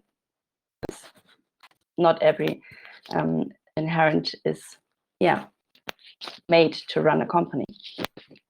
That's the second problem. A lot of family business face those days. There's just a lack of successes within the family. Some children are just not interested, or there are no children. And sometimes this is the end of those companies. So steward ownership aims to base ownership on values and skills. The passionate motivation is not limited to the founder or the owner. It runs through a successful organization, through every employee. And in order to maintain that, they have these two principles. It's called the self-governance. So people who actually run the company at that very moment are the owners. So they have the right to vote and decide about the company's destiny because they know best. So they hold the responsibility, not the wealth. And secondly, profits serve purpose. Profits are solely meant to serve for the purpose of the organization. So they are reinvested or donated, and therefore, sorry? Can I just interfere quickly? Yeah. Presentation is wonderful. There is just a slight audio issue, which we can probably solve together. Oh. It seems to be a noise. I don't know. Yeah, this might do the job. It's a noise of like something is rubbing against something. You just want to give it a try if you hold the mic like that. Yeah, I think it's my hands and my sweater. Yeah, I keep it up that, and then just give me feedback if it's still a problem. I tend to wave a lot. Sorry. Yeah, profit serve purpose. So as Armin, one of the founders of the Purpose Organization, puts it quite simple, he says, profits are means to an end, not an end in itself. So the aim is to guarantee the company is not an object of speculation anymore, as they separate the votes, the power of vote, and the wealth from each other. The wealth stays within the company. This goes opposite to the old principles, because money is power, vote is power. Now they're separated. Can it work? And they conducted first studies among purpose organization, and it shows a lot of positive outcomes. The most remarkable for me, or I find quite useful, talking to someone with an old mindset of how ownership, successful companies work, is the companies are more successful, they are longer in the market, and you have more motivated and more skilled people. Sounds too good to be true. Now let's see how this worked for us, or how we started this process. It started with the two guys you see on the left. This is Georg and Paul. They founded Soulbottles in 2011, and they were always driven by the wish to offer sustainable solutions that are fun and easy, not to make profits or to be CEOs of a successful company. They just had the need for a specific product and the wish to change something for the better through their lifetime. But in 2012, they founded the classic GmbH and became the two CEOs. And there we were in 2018, the team on the left. You see the growth of our team, and at the moment we're around 80 people. The motivation clearly came from the founders because one of them wanted to leave the operative business, and that was a kind of a breaking point for us. So, okay, we need to change something. And he also said, okay, I don't want to be the boss anymore, not even just on paper. There has to change something. And then, the purpose connection started. Paul and Georg stated from the very beginning, we are not your boss. We want to create something together and live together for that idea. Soulbottles and all the purpose that comes with it. But in the end, for us employees, they held 98% of the shares. So somewhere in the back of our mind, we still had, in the end, we work for you. And you can sell us out at any moment, and we don't have any power to stop that. So when we started the purpose process, we had long discussions, long talks. And in the end, the most important or the longest part was money and legal structure. Money, the question was, what is a good system to compensate the founders for the shares? What is a good system to compensate early employees? We had several factors to balance out. I just quickly name them. If you have further questions on them, just hit me afterwards. It was compensate founders for the risk and investment from the beginning, value early employees, make a system that is transparent, fair, and understandable for every employee throughout the company, and not ruining the company through buying out the shares. So the legal structure. We still have our classic GmbH in the middle of it. But it is more like a bubble containing the following. The clear majority of A shares is now held by a so-called soulmates GbR. The A shares hold all votes, but are not sharing any profits. Soulmates GbR consists of all active employees.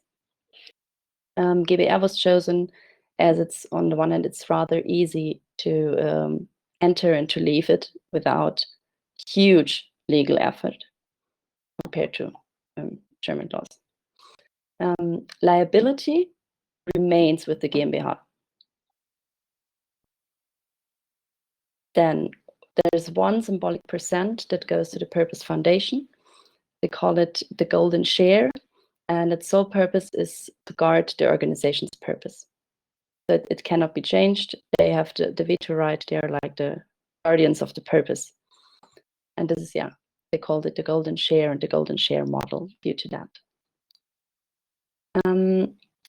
We also had an early investor. There's also a solution for that. He's quite passionate about the company, but does not really want to get involved. So he's not holding any voting power. But if profits are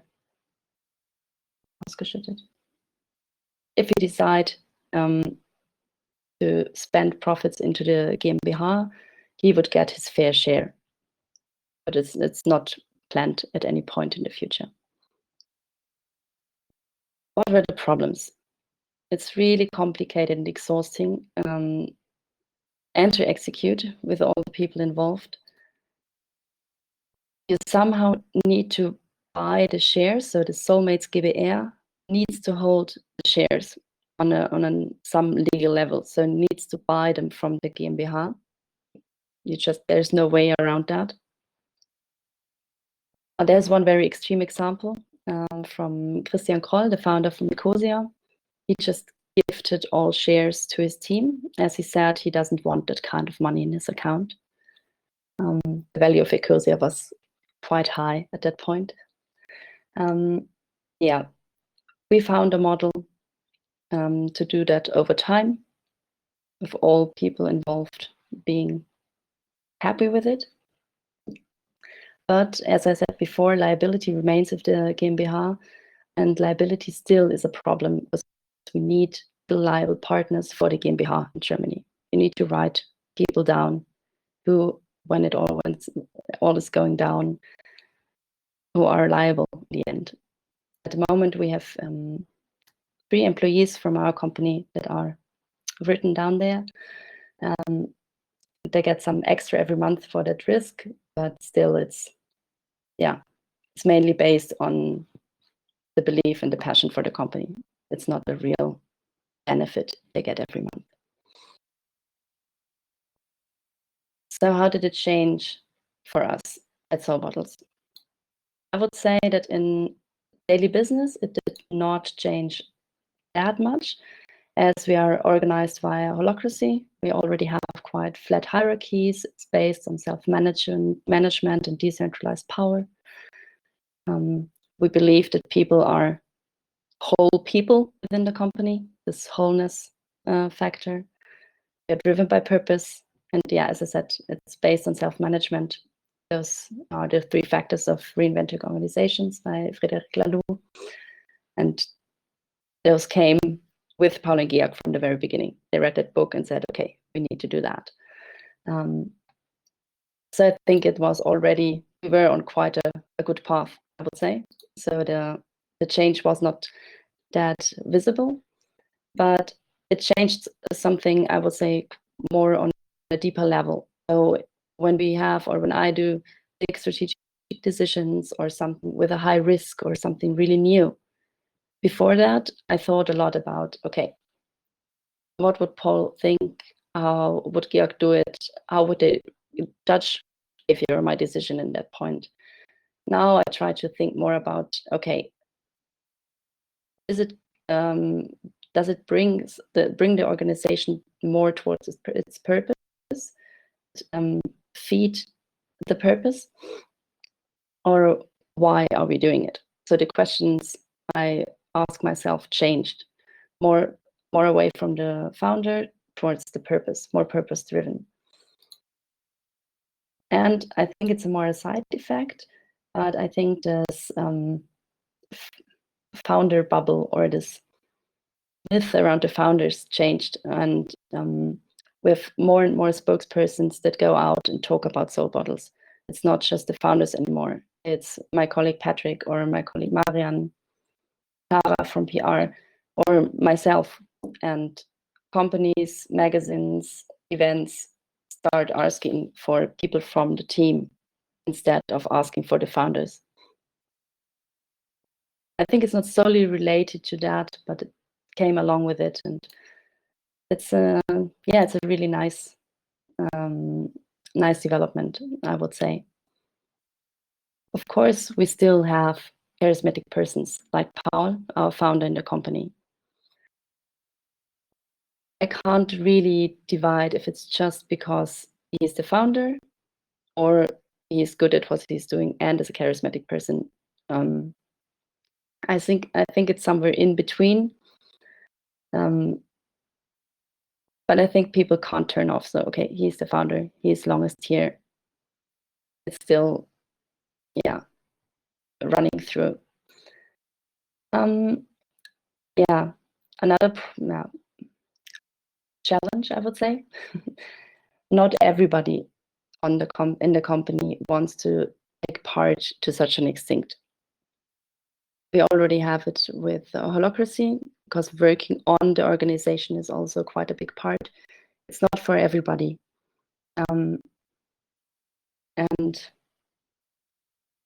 We wish for everybody to take part to a certain extent, but we didn't have a really strict rule how to deal with that. So the legal part did sound quite excessive and not so easy, not so nice. We walked that path together with other companies who are purpose organizations now, and we wanted to start a change. The Stiftung Verantwortungsteam Eigentum was founded. It's a foundation for steward ownership. The Purpose Foundation together with around 600 entrepreneurs. And we wanted to change that for good. So currently we do have a draft law It's called VE GmbH, so a new kind of GmbH that should make it possible for others to not go that excessive way and directly found a VE GmbH, Steward Ownership GmbH. And it's looking pretty good. It was already presented to governing parties in Germany, and most of them share the belief that new work and new times need new legal fundamentals. Yeah, so the road to purpose organizations being a new legal system is paved. And yeah, I'm really, really curious for some questions. Thank you so much, Laura. This was an amazing presentation, and I was glad that it really helped rounding off so many things we have been touching down on over the course of this evening. So thanks a lot.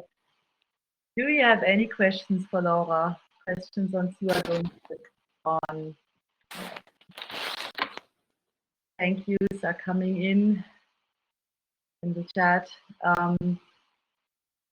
Can you maybe just say a few words about the holacracy model that you are organized around, Laura? Yeah, sure. How does that work in practice? Holacracy is based, as the name says, the holos circles. They organize in circles, and the basic rules, I would say, is extreme self-management. So, and really efficient, really hard structured meetings. You have roles instead of jobs. So you have there are the circles. Within a circle, you have different roles, and the circles are connected with each other through links. Links is a person. You have a lead link that connects the organizational governing circle with the lower one, and you have a rep link, representation link. So the rep link, sorry, it's easier if to use the short term. The rep link represents the interests of the other circle in the upper circle, and the lead link brings the interests into the other circle. So they're interconnected. The links, self-management. Role doesn't equal soul. It helps that people fill a role. You can also fill many roles, but this is not your personality. So if you have a conflict that is based on fulfilling your role, no hard feelings, makes it easier for a good conflict culture. Democracy. Yeah. It already gives an idea, definitely. Andreas. Yeah, thanks for the presentation. I would like to ask something about the equity model that you described as 97% for the people in the GBR. How's this working operatively? Like, if I imagine there's a new person joining Soulbottles, would they have a similar representation when it comes to decision making, or even for, I don't know, potential money that is distributed from the profits? Or is it like differently modeled because, or due to the months people were employed over the time? How can I imagine this? We solve it through holacracy. The one I stated at the very beginning, the keeper of values. This is a role in holacracy we created that is a substitute for this GBR associate. And we have, in holacracy, everything is really clearly lined out and ruled. So we have a strict meeting if anyone wants to enter the GBR. So you do not automatically enter the GBR when you're hired at Soulbottles. So everyone can choose. because as I said, not everyone wants to get involved. So if you want to get involved, you have kind of a casting with all the other GWR people involved that are already part of the GWR, the keep of values, and you talk about philosophy, the goals, and the future of Soulbottles. And then everybody says, yeah, okay, this person has a soul within, then the person is on board. So far, we are not that many. I think we're not even 10 people at the moment in the GWR. Okay, it's interesting. Yeah, it's sad.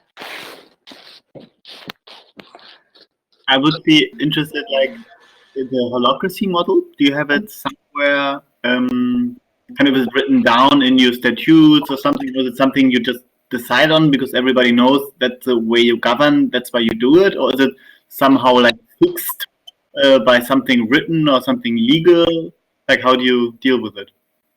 Yeah, I can send you a link. It's called we call it the Soul OS because it's a little bit different from the holacracy version because we also work with non-violent communication a lot, and it's also part of our basic belief that we need that to run a healthy organization. Everything is written down in holacracy. We have a huge we're a Google-based company. We have a Google Drive holacracy with every circle. Every circle has every role written down, the purpose of the role, the accountabilities of the role, the domains, the policies. It's really clearly structured. Every meeting is protocoled, so maximum transparency. Yeah, it's 100% everything written down and out. There is a constitution by holacracy. Holacracy is a fixed organization. They also have kind of a, I think I'm not even allowed to say holacracy without paying them. They're really well organized. Yeah, the name is the brand holacracy. It's quite huge. But yeah, it's all written down in the constitution and.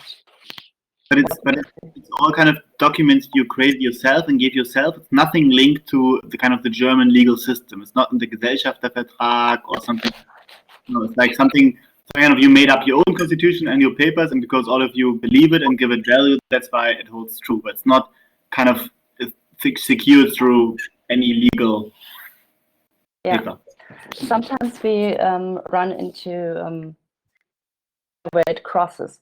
So, for example, we had to, when it comes to hiring people, or if we have to let people go, you have to follow, from the German right, you have to follow a certain protocol. That was not part of our system. We had our own system, but it's not legal, so we had to change it. So holacracy or the soul holacracy and German law are sometimes not on one line, and sometimes we really need to check that. Work. Yeah, amazing. Thank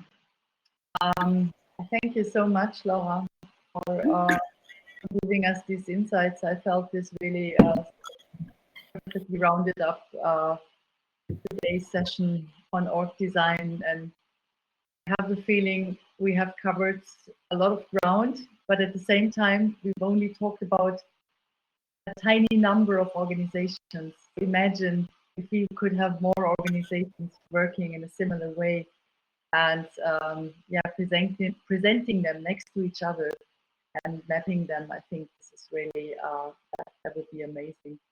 But I see a question coming in from Julia. I just want to make sure, as you mentioned, the number of people doesn't want to take responsibility, and especially in crisis, many people ask for strong leaders. How do you handle this? I think that's a great one, Laura. We often run into people from the team who do not feel like taking responsibility.